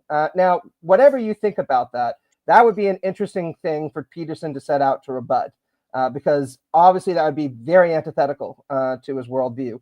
But you never get a reading of Nietzsche that ever threatens to become that interesting. All you get is Nietzsche thought God dying was going to bring about this catastrophe, so we'll give him points for that. And Nietzsche thought that we create values purely as a result of our own will. We can dismiss that because it leads to relativism and postmodernism and women dyeing their hair blue, and we also don't want that, right? Just the kind of most boring, flat, kind of superficial kind of Nietzscheanism that somehow manages to work itself into this book without ever again threatening to become anything where near as interesting as it could be. Well, I mean, it is interesting because if he engaged with that Nietzsche point, like, I mean, he'd have to, like, I'd like to see how that would coexist with some of what Robert was talking about, where he's being like super dismissive of readings, like sort of feminist claims that like there's this deep patriarchal stuff that's embodied in the Hebrew scriptures, which is like, look, I'm not a biblical scholar, but the 10th commandment, about not coveting your neighbor's wife or donkey or anything else that belongs to him, like does kind of scream that to me, right? But whatever, right? Like if you're going to sort of simultaneously deny that and deny the egalitarian stuff in there, be really interested to see how that would work at the same time. But turning from the reading of Nietzsche back to the thing about Marx, I did just want to connect one last dot here, because Matt said earlier in our discussion that he thought that Peterson had read the Communist Manifesto in 2019. And just in this one particular area, I'm going to defend Dr. Peterson's honor, because I actually think he did. So because this very point that he seems to have forgotten when he wrote We Who Wrestle with God is one that he did seem to be aware of in 2019. So, Jake, that's our second Peterson clip from the Žižek debate. This is one of the strangest parts of the Communist Manifesto. Is Marx admits, and Engels admit repeatedly in the Communist Manifesto, that there has never been a system of production in the history of the world that was as effective at producing material commodities in excess than capitalism. Like that's extensively documented in the Communist Manifesto. And so if your proposition is, look, we got to get as much material security for everyone as possible, as fast as we can, and capitalism already seems to be doing that at a rate that's unparalleled in human history, wouldn't the logical thing be just to let the damn system play itself out? I mean, unless you're assuming that the evil capitalists are just going to take all of the flat screen televisions and put them in one big room and not let anyone else have one. Amazing. I mean, there's a lot. I love that it's like I mean, I've seen that before, but it still is just, I love it. He's just so surprised. Who would have thought? Who would have thought? Shockingly, they have such nice things to say about capitalists, right? I just never would have expected that from Marx and Engels. And any person who was confronted with that much shock when reading such a short text might be like, maybe there's other things that I might need to reevaluate about this figure. Maybe I don't have as good a grip on this as I might think. But no, fortunately, right? We're facilitated in re-entering our dogmatic slumber very, very quickly. Yeah, exactly. I mean, I think that, like, one, those Peterson quotes we were looking at earlier, he keeps talking about Cain-like envy, and in the clip from the Žižek debate, talks about the evil capitalists, and I think is really, really, really missing the boat on one very crucial difference between Marx's critique of capitalism and a lot of critiques of capitalism, which is that Marx really doesn't insist on the sort of personal evil of capitalists, right? Like, I mean, that he says, he's clearly not a fan, right? But like he has, but he's at pains. I mean, certainly if you read Capital, right, to say that the capitalist is just capital personified, right? That there's sort of the incentives within the system, the capitalist has to respond to these profit-making incentives, or they're going to be outcompeted by other capitalists. Like, that's the problem, right? Not the sort of individual moral character of the capitalist, right? So that's like one, that's one big thing there. But like, also, again, just the level of shock here that he's exhibiting in this, is, and then the fact that he just, I guess, his brain just erased the dissonance and he just forgot, right? By the time he wrote We Wrestle with God, is really remarkable. That's like, okay, so it's like one of the most fundamental differences between Marxism and earlier forms of socialist thought is precisely that Marx doesn't see capitalism as an avoidable historical mistake, right? Like, as he sees it as a necessary stage of historical development that actually lays the material basis for having an abundant flourish in socialism. That Marx's whole picture of history, right? I mean, if he went back and read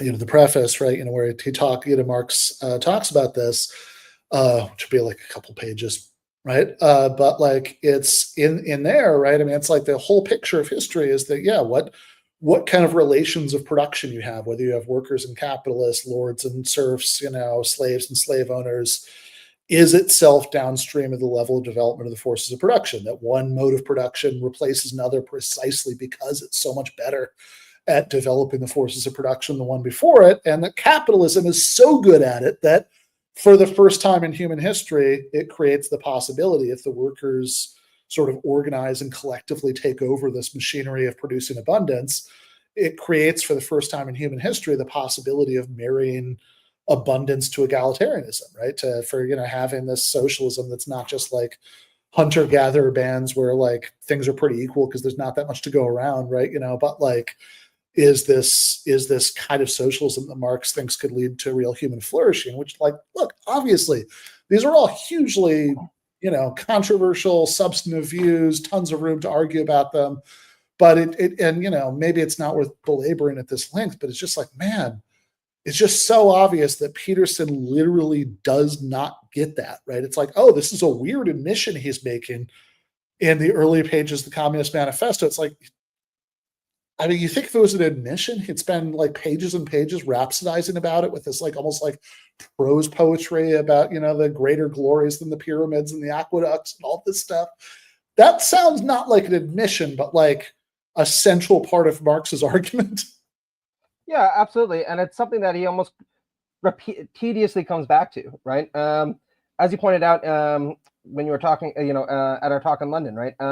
So Peterson cites the critique of the Gotha program in We Wrestle with God. Probably hasn't read it, right? Because even in this late work, he's still chastising utopian socialists for just assuming that capitalism is entirely bad, that you can just get rid of it and build a new society on the wreckage.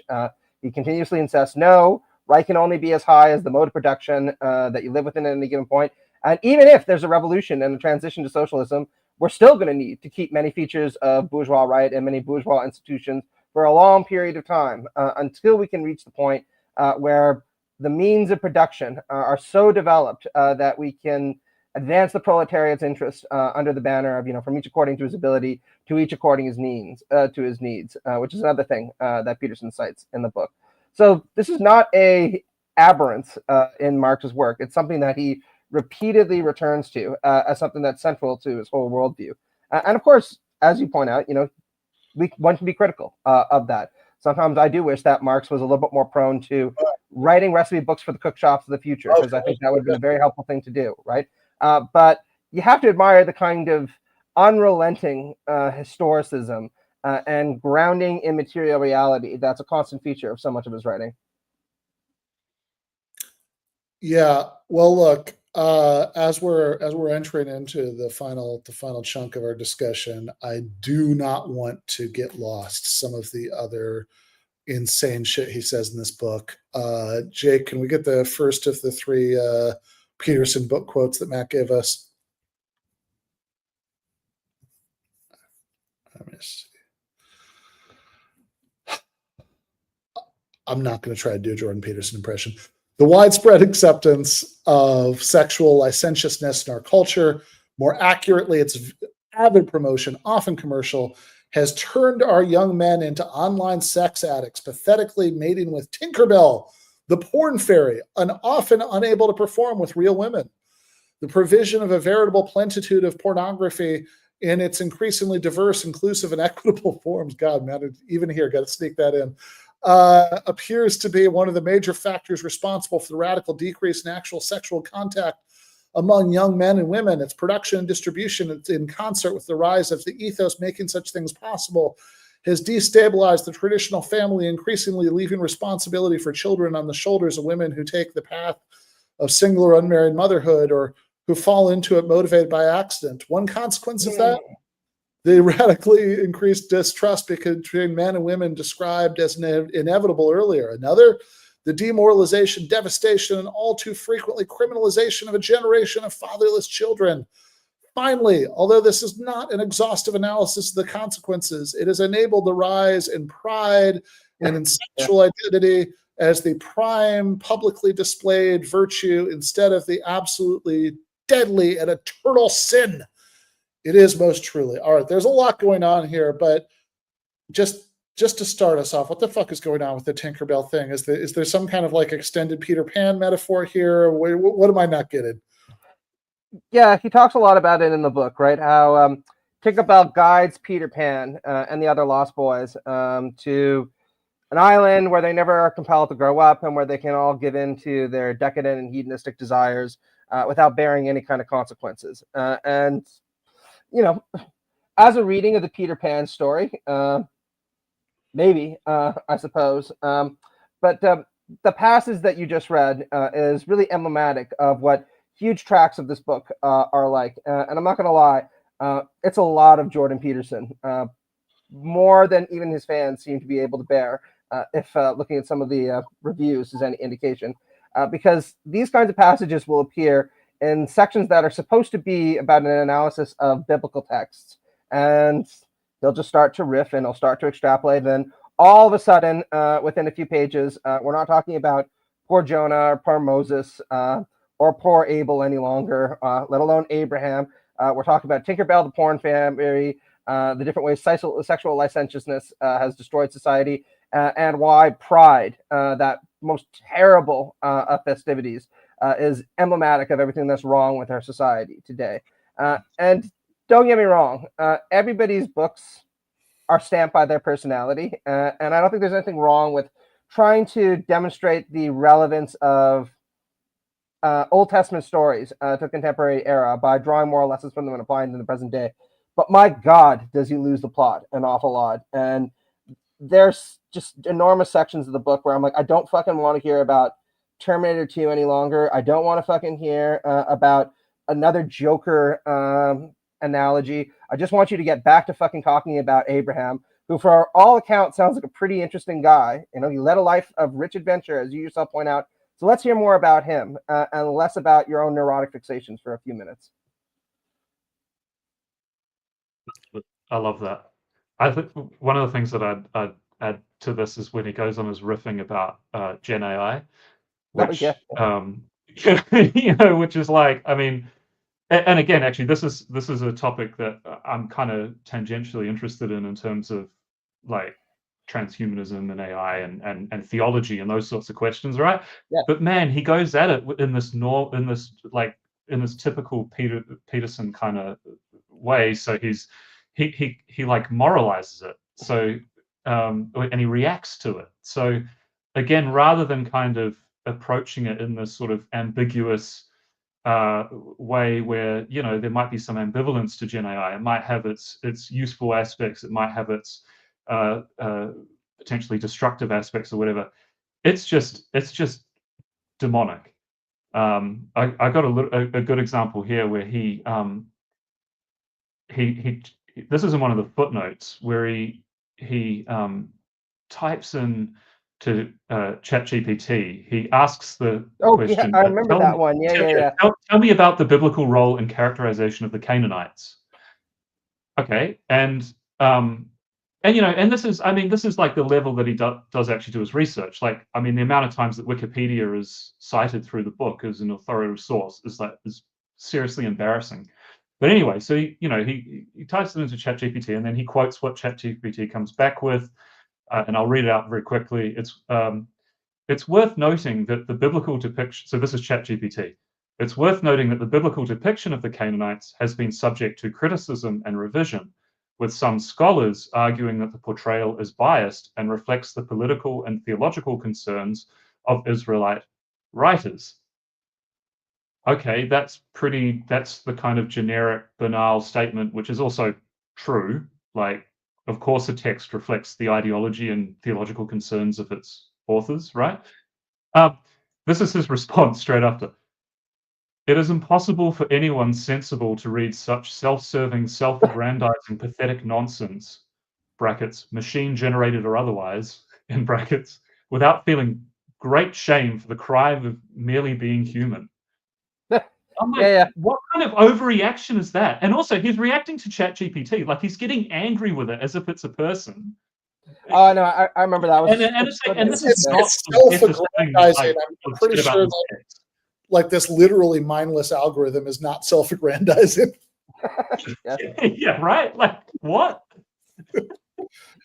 Yeah, exactly. And the tone that you kind of portrayed very, very, very effectively in describing that quote is really a constant feature throughout this entire book. I mean, some people have talked about how there's a kind of older Peterson and a newer Peterson, right? The older Peterson is the person who debated Kathy Newman, came across as kind of a reasonable center-right pundit who had some decent criticisms of woke culture, but for the most part was lucid, put together, and pretty precise in his way of talking about things. Now, having read a lot of his earlier work, that's always been a bit overstated. But there is no doubt that if you read like 12 Rules for Life, let alone Maps of Meaning, and you read this book, boy, oh boy, does he make a lot more declaratory statements, constantly talk about idiots and fools and parasites and any number of different things, which is also why it's really ironic that he projects a lot of these attitudes onto Marx, who was not a nice guy when it came to talking about the bourgeoisie, but was way less hyperbolic in his treatment of capitalists than Jordan Peterson is of pretty much everybody in this text. But sometimes it just gets really, frankly, bizarre because any reasonable person reading it would recognize that he's making enormously grand intellectual claims without substantiating them in any way, shape, or form, often while chastising people for making far more narrow intellectual claims that they do actually try to justify.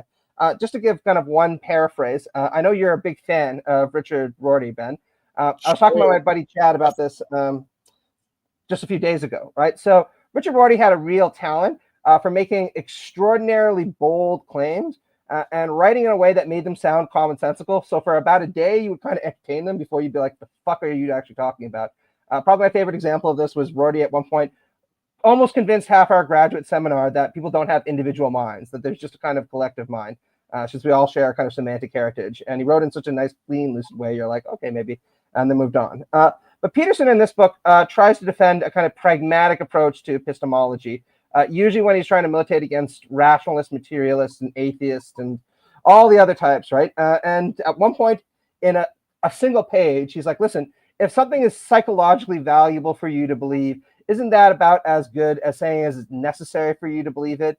And if you accept that it is necessary for you to believe that, is there any difference between that and saying it's true, what the actual claim is asserting? Yes, and that's the kind of thing. I mean, like, if I were just to kind of skip past this, maybe I kind of adopt the same attitude I did towards that Rorty quote, right? Where I'm like, well, maybe, sure, fair enough. But the minute you start to think about it, you're like, well, no, actually, there are a lot of things that it might be psychologically helpful for me to believe. That's also not necessary for me to believe. And there's definitely a big distinction between what it might be necessary for me to believe and what is actually true. And anybody who is familiar with like kind of post-Kantian philosophy should be very, very familiar with that, right? And it's just this kind of gish-galloping declaration of these very, very, very important kind of epistemic points that doesn't bother to substantiate at all. That is really in keeping with the kind of spirit of this entire book. Everything is just kind of brushed past very casually. There's no point in which he slows down to actually take anything sufficiently seriously to actually argue for any of the things that he's trying to vindicate, which is why, again, the title is so ironic, because you really don't get the sense that there's a lot of wrestling here. You do get the sense that he went on Twitter, got really pissed off looking at the world around him, and just decided to word vomit onto this page and happened to be reading the Old Testament at the same time. Yeah, I mean, okay. I actually like the Rorty analogy for anybody who wasn't following. That's a deep cut. Years ago, Matt was moderating a debate that I did, with her friend Charles on Marxism and postmodernism, and I think in a misbegotten attempt to build bridges and sort of get maybe even cool things down a little bit. Matt brought up Richard Rorty, be like, hey, maybe this is a figure you guys would both sort of see some value in because he comes from analytic philosophy, but he likes postmodernism, and I kind of snarled something that was like not what wasn't my best moment. I mean I didn't quite say yeah fuck him too, but that was kind of the spirit of the remarks. But it's like, yeah, Rorty's a good writer, no doubt about it. But like he just says the wildest shit. Like it's like truth is what you can get away with, right? That's like a classic Rorty thing, right? That there's like no like rational difference between the sort of nice liberal cosmopolitan egalitarian things he believes and what Nazis believe, except that like he can like propagandize you into thinking it, right? That's like that's a near paraphrase of a particularly amazing Rorty passage, right?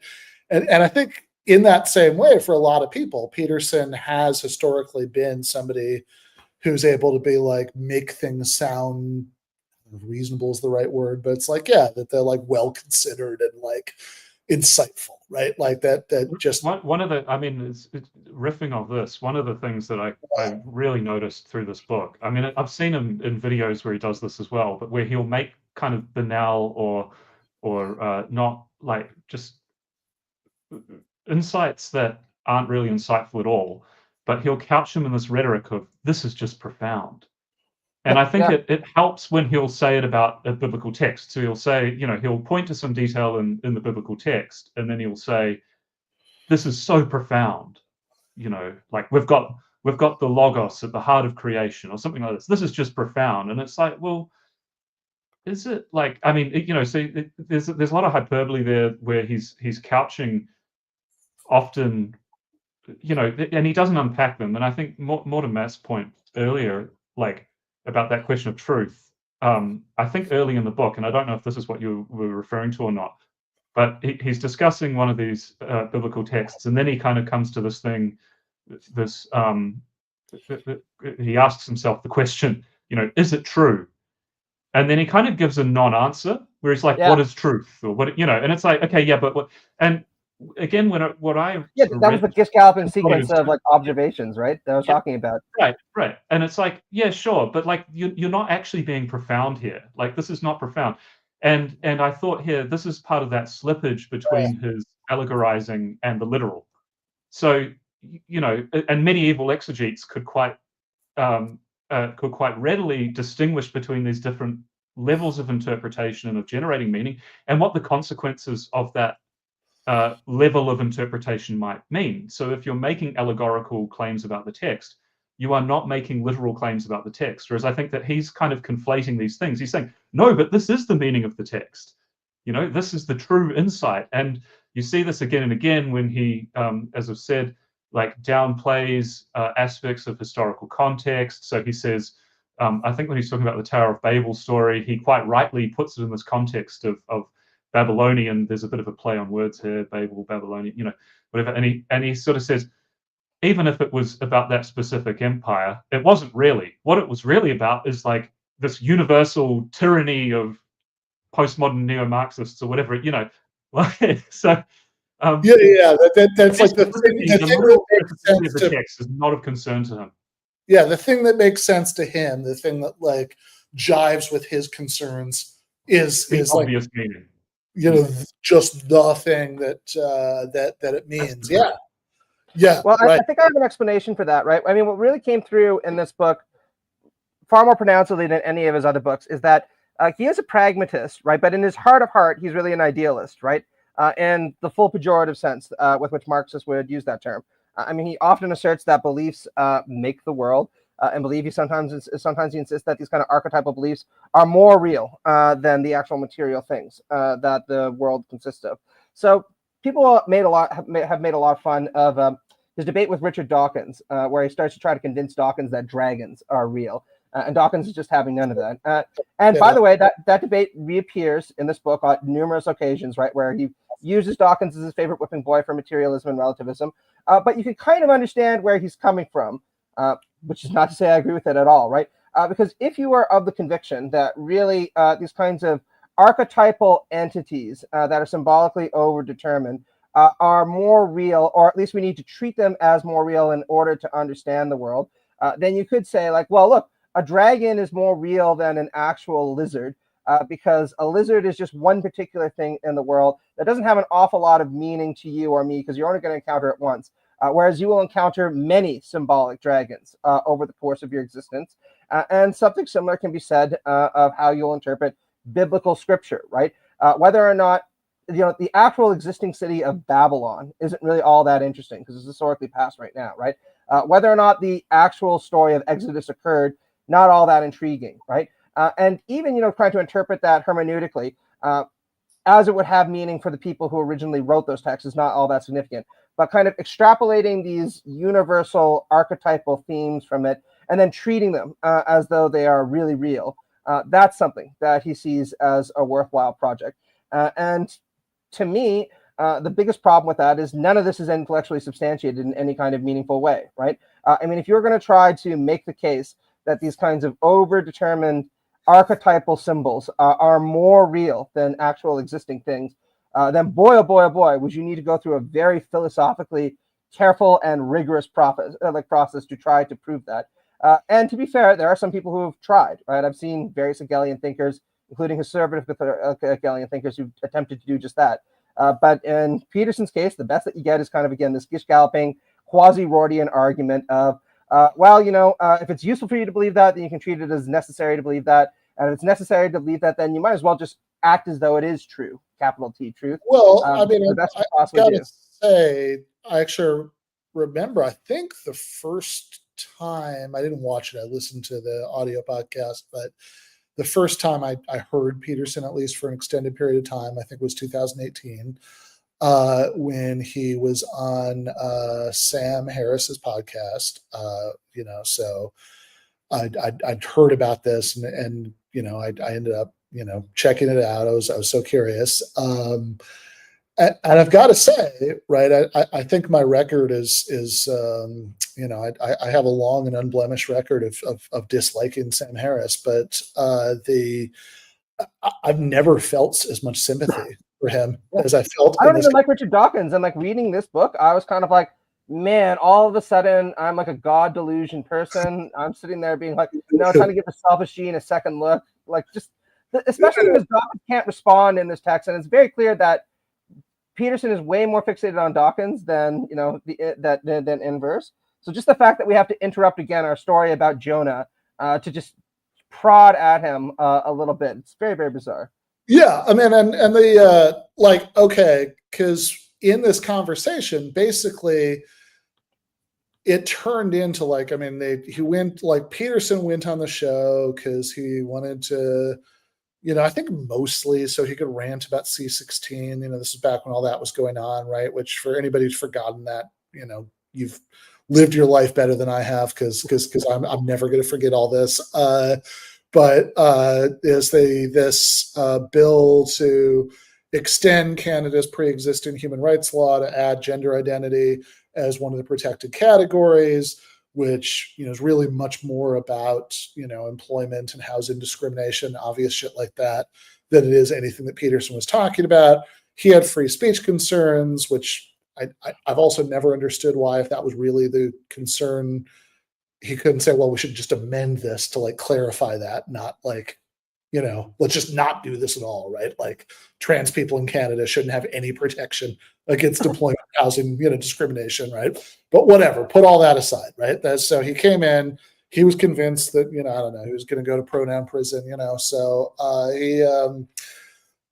he had, so I think that's what he came on to talk about, right? And they barely talked about it because he said some of his crazy shit about truth. And Harris, God bless him, was like, well, hold on, I don't understand that. What are you saying? Well, why do you think that? And they end up spending an hour and a half with Harris defending the thesis that to say that a proposition is true is to say that reality really is the way that the proposition says it is. And Peterson not accepting that and insisting on this sort of bizarre sort of pseudo-Darwinist but also Jungian basically version of the pragmatist theory of truth, right? That's actually very close in some ways to that Rorty stuff. You want a funny story? I actually, when I was taking that class, I was going to say, right? It's basically for those 90 minutes, I mean, my heart has always gone out to him. He's unblemished record beforehand of disliking Sam Harris. I went right back to it afterwards, but man, for those 90 minutes, he just sounded like this harried, probably underpaid adjunct professor who is in office hours trying to explain this mind-bogglingly simple distinction to the world's most confused undergraduate, right? That is, because Peterson's oh no, but how could something be true if it doesn't contribute to the survival of the human species? And Harris is well, okay, but if you had a chemical weapons lab or something leaked and it destroyed all life on Earth, that wouldn't mean that the theory of chemistry they were working with wasn't true, right? And just Peterson just stonewalling and not getting it. So yeah, that's my shameful moment of liking Sam Harris. But I'm sorry, you were saying that. Oh no, it's just a funny story. So I ended up reading a lot of Rorty and a lot of pragmatism when I was taking class on the philosophy of language. For those who wonder why I was doing it, it's because I was doing my degree in law and society, and philosophy of language is pretty useful in any kind of legal discipline, since a lot of what you do is analyze text and try to figure out what the meaning of words is. Anyway, so my professor, great guy, was a student of Robert Brandom, of all people. those of you who don't know, right, famous Pittsburgh Hegelian. Anyway, he and I got into an argument about Rorty and pragmatism because I was reading a book by Catholic thinker Miguel de Unamuno, The Tragic Sense of Life. And anyway, one of the things that Miguel de Unamuno sometimes claims is, look, you should believe in God because it is useful for you to believe in God. And I asked my professor, could you describe this in pragmatic terms or justify it like from a Rortian perspective? Because it seems to me like if use is the only kind of criteria for ascertaining whether we can call something true, because truth is just a kind of convenient fiction, or truth is just a compliment we pay to useful ideas. It seems to me like Unamuno is saying, well, belief in God is useful, so we should treat God as though he really exists, even though we can't necessarily ascertain that. And he kind of looked at me being like, well, I've never seen anybody describe pragmatism in that way, except for William James. But sure, right? Maybe. But I also think that's kind of a wacky way of reading Rorty and reading all those other types. And then fast forward a couple of years, and now all of a sudden, those are exactly the kinds of claims that Jordan Peterson is making. And in a much more crude and less emotionally resonant way than people like Unamuno, for example. And it's just really distressing in a lot of ways, because some of the stuff that he raises in the book is genuinely interesting, right? I just want to come back to that, right? I do think that there's value in reading scripture. I do think there's value in trying to glean moral, theological, and that matter, even historical lessons from it, right? You know, it's useful to read the Bible because it'll give you a good sense of a lot of the ideological parameters of ancient and contemporary history, right? But there just doesn't really seem to be any kind of deep conviction that it's important to take the text seriously enough to actually wrestle with it and maybe potentially reach conclusions that aren't compatible with your contemporary politics as understood in the 21st century. And I think that's what makes this such a deflating project in a lot of ways, because really wrestling with God, or really wrestling with scripture, the way that Hegel does, the way that Unamuno does, the way that Kierkegaard does, often leads you to some very uncomfortable conclusions about yourself, about the world, and about your own convictions. And anything like this that ultimately just conciliates or offers affirmation for a worldview that you already hold seems an awful lot like the opiate to the masses that Peterson is so willing to chastise whenever Marx characterizes reactionary forms of religion that way.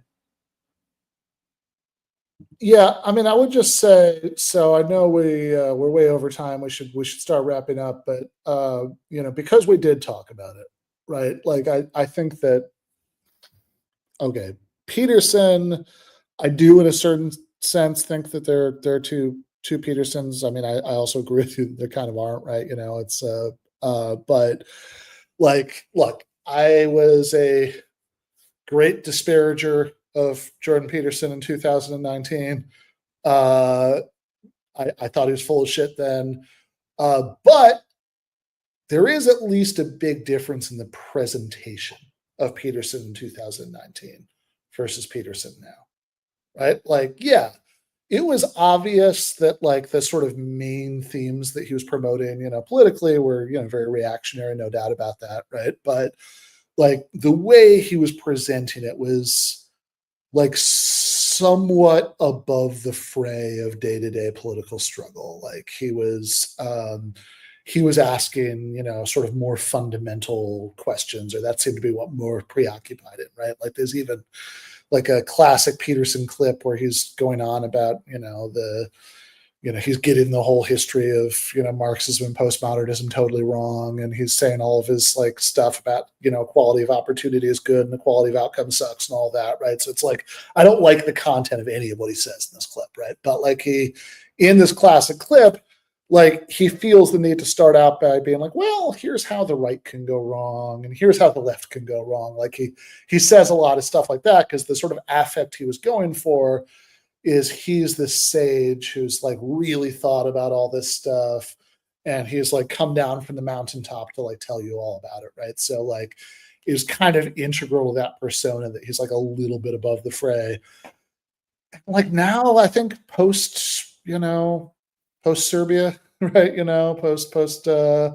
Post rehab, all that, right? Like this version of Peterson just Yeah, I mean, he's just a right-wing pundit. I mean, like, if anything, I mean, he does, like, I mean, he dresses like the Riddler now. He says, I mean, like, he gives these, he does these videos from time to time that just seem like literally like feel like they're like Batman villain monologues, right? That's like that, like the one that end, we'll see who cancels who, right? It's like it seems like the cadence is the video. It could just as easily end with a threat to like blow up Gotham City, right? Like that's so.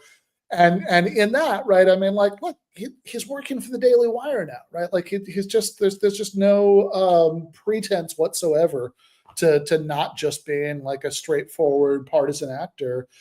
And I think it really brings out, right, the sort of like absurd contradictions in what he's always been saying, right? I mean, like in the Tinkerbell, the porn fairy quote that that you gave us earlier, right? Like, look, I'm not gonna do the like meme with the guy standing up at the median to righteously say the thing nobody ever wants to hear and give you like a whole defense of porn. And how the porn industry is actually wonderful and there's nothing wrong with it, but like it is just amazing. It's like all this shit that he wants to blame on porn, right? That says has destabilized the traditional family. That there's pathetically mated with Tinkerbell the porn family, not porn fairy, that people aren't starting families, that people aren't even having real world relationships. Like, did porn really do all that? Like that's it? Like, I mean, one, your point earlier is a very good one about like how it's like, yeah, and like even the porn industry, like even if you do think that's the monocausal cause of all this stuff, like that has nothing to do with like capitalism, profit incentives, right? It's just that postmodern neo-Marxists decided to unleash Tinkerbell, right? Like there's no there's no economic explanation for the activities of this industry, but also like I don't know, man, porn has existed for a long, long time. Like the Victorians had porn. Like I understand it's better now, but it's like is that really why all this stuff that you're complaining about has happened? Like, does it have anything to? It's, I mean, it's pretty. I was thinking when I'm like reading through his book, is he ever going to talk about like all the sexual innuendo in the biblical text? Like we've got naked bodies and Adam knew Eve and all this. He doesn't touch on it. He does. It's amazing that he clothes the text even when it kind of approaches, the pornographic. Yeah, right. And it's like I don't know, man. I'm pretty sure that like if you want to know like declining rates of all of the things that he's worried about the decline of, it's like you don't think that like economic precarity maybe has a little something to do with that, right?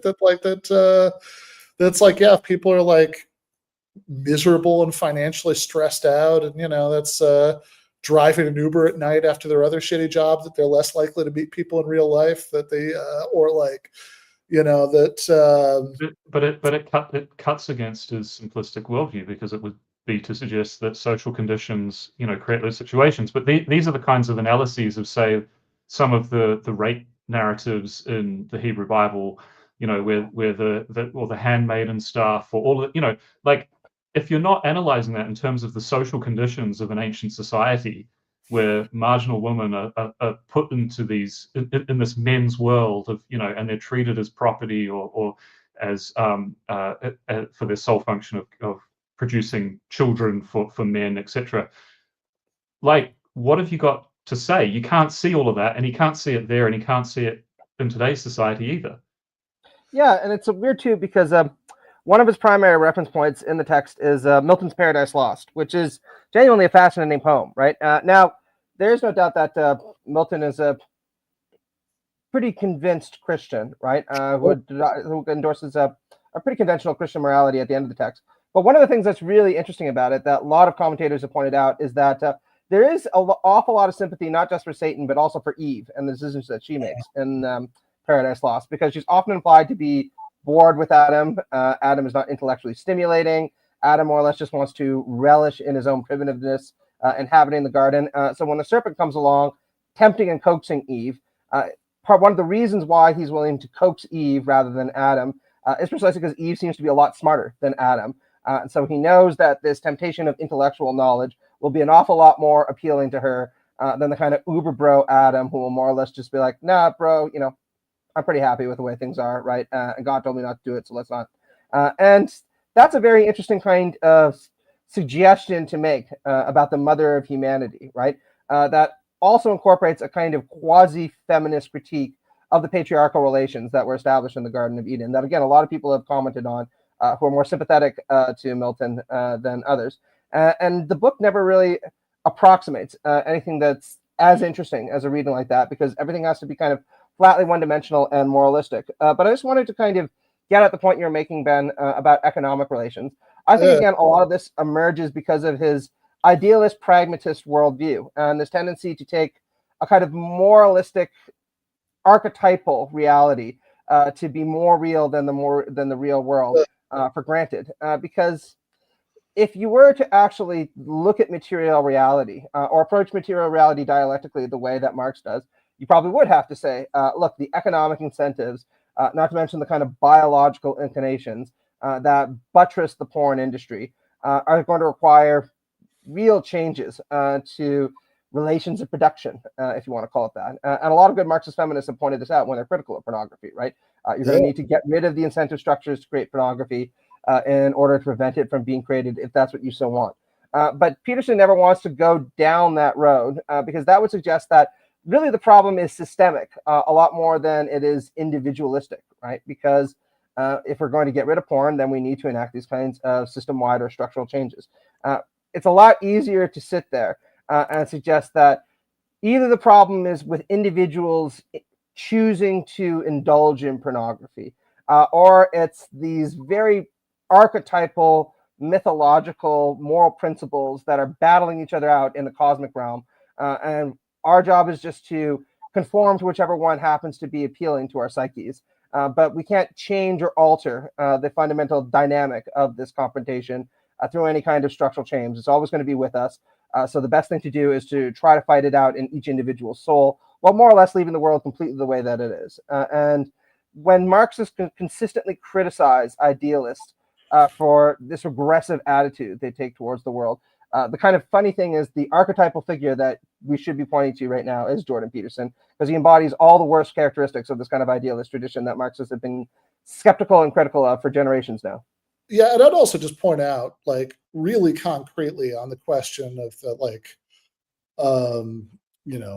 marriage rates, child rearing, all that stuff that, like, Peterson is emphasizing in the Tinkerbell passage.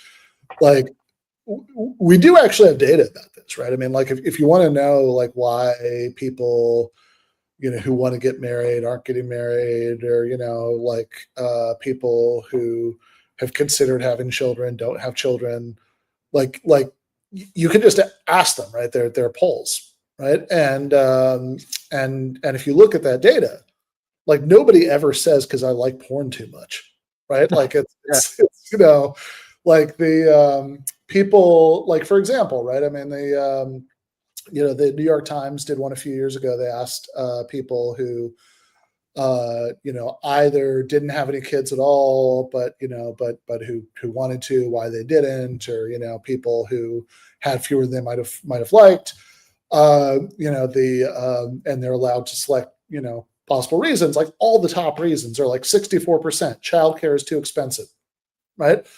54% want more time for the children I already have, which, by the way, is also economic, because it's like, time has to be divided not only among the children you have, but but also with the time you spend at work. I should add, the United States is one of only 7 countries that does not offer paid maternity leave, right?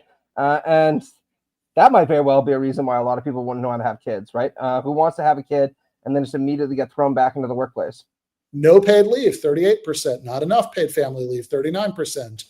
Waited because of financial instability, 43%. Can't afford more children, 44%. Worried about the economy, 49%. Like, I don't know. I mean, maybe they're all lying and it's really all just Tinkerbell, but, like, it does seem like a lot of these trends that he's concerned with have, pretty straightforward, consequences. And I mean, this is actually like, I don't know. I mean, this is like maybe my last thought, and then I want to hear from you guys. Just, I think that the thing, and I realize that this sounds silly because we're talking about Jordan Peterson here, a man who famously once claimed, this is back during his like respectable years, right? Who famously once claimed that the twin snake imagery in ancient artwork was because of shamanic visions of the double helix structure of DNA. So, the bar is high, but like, I think in a certain respect, the most unserious thing about this guy is that he wants to just constantly finger wag people for not like living their lives the way that he wants them to. But he's also just completely unwilling to grapple with like material reasons why they don't, right? And like, look, I mean, obviously I disagree with both halves of that. I want to give people the material means to live their lives however they want to. And, I think it should be up to them, right? But like, at most, you can have one or the other half of the Jordan Peterson synthesis, right? Like either free markets are the most amazing thing of all time because we all get flat screen TVs and, there's like nothing we want to materially fix, or, you can be this concerned about social instability because you're going to have the social instability. I mean, it's like, you don't get the, the free market and the TV flat screens and all that stuff without the, all that is solid melts into air, all that is holy is profane. I mean, it is a package deal. Yeah, I'd absolutely agree with that. And I just say, like, the kind of tragic thing about this too is, I think that if you were to actually provision a lot of the social services that people say that they want in order to have families, they probably would actually have families, and a lot of them would probably look an awful lot like stable, heteronormative, nuclear families, because that's the way that a lot of people are. Not that they have to be that way, but that's the way that most people are inclined to organize their lives. But as you point out, it's very unlikely that people are going to form stable, heteronormative, nuclear families and have a kid if they don't think that they're going to be able to pay for that kid's college down the line, or if they don't think they're going to be able to get time off work in order to raise their newborn for a couple of weeks. Or if they think, and he continuously dismisses this, that it's unlikely that the world is going to exist in 20 years, at least in the form that it is right now, because there might be an environmental collapse, which is another thing in the book that we never really got into. So this is just kind of a demonstration of the fact that if you are so distant from a lot of the bread and butter issues that define so many people's lives, it's another kind of indication of the serious limitation of idealism, and why I think idealism is always more attractive to a certain kind of conservative intellectual. Because if you are the kind of person for whom bread and butter issues just don't really matter all that much, it's way easier to attribute everything to psychological motivations or moral decay. Whereas for most of us who inhabit the real world, not knowing whether you're going to get 7 weeks off to raise your newborn infant is a pretty big fucking concern. And it might make you think twice about whether you even want to have kids, because why would you want to bring a kid into a world where you wouldn't even be sure that you could raise them properly, let alone whether or not there's going to be a serious environmental disaster in 20 years.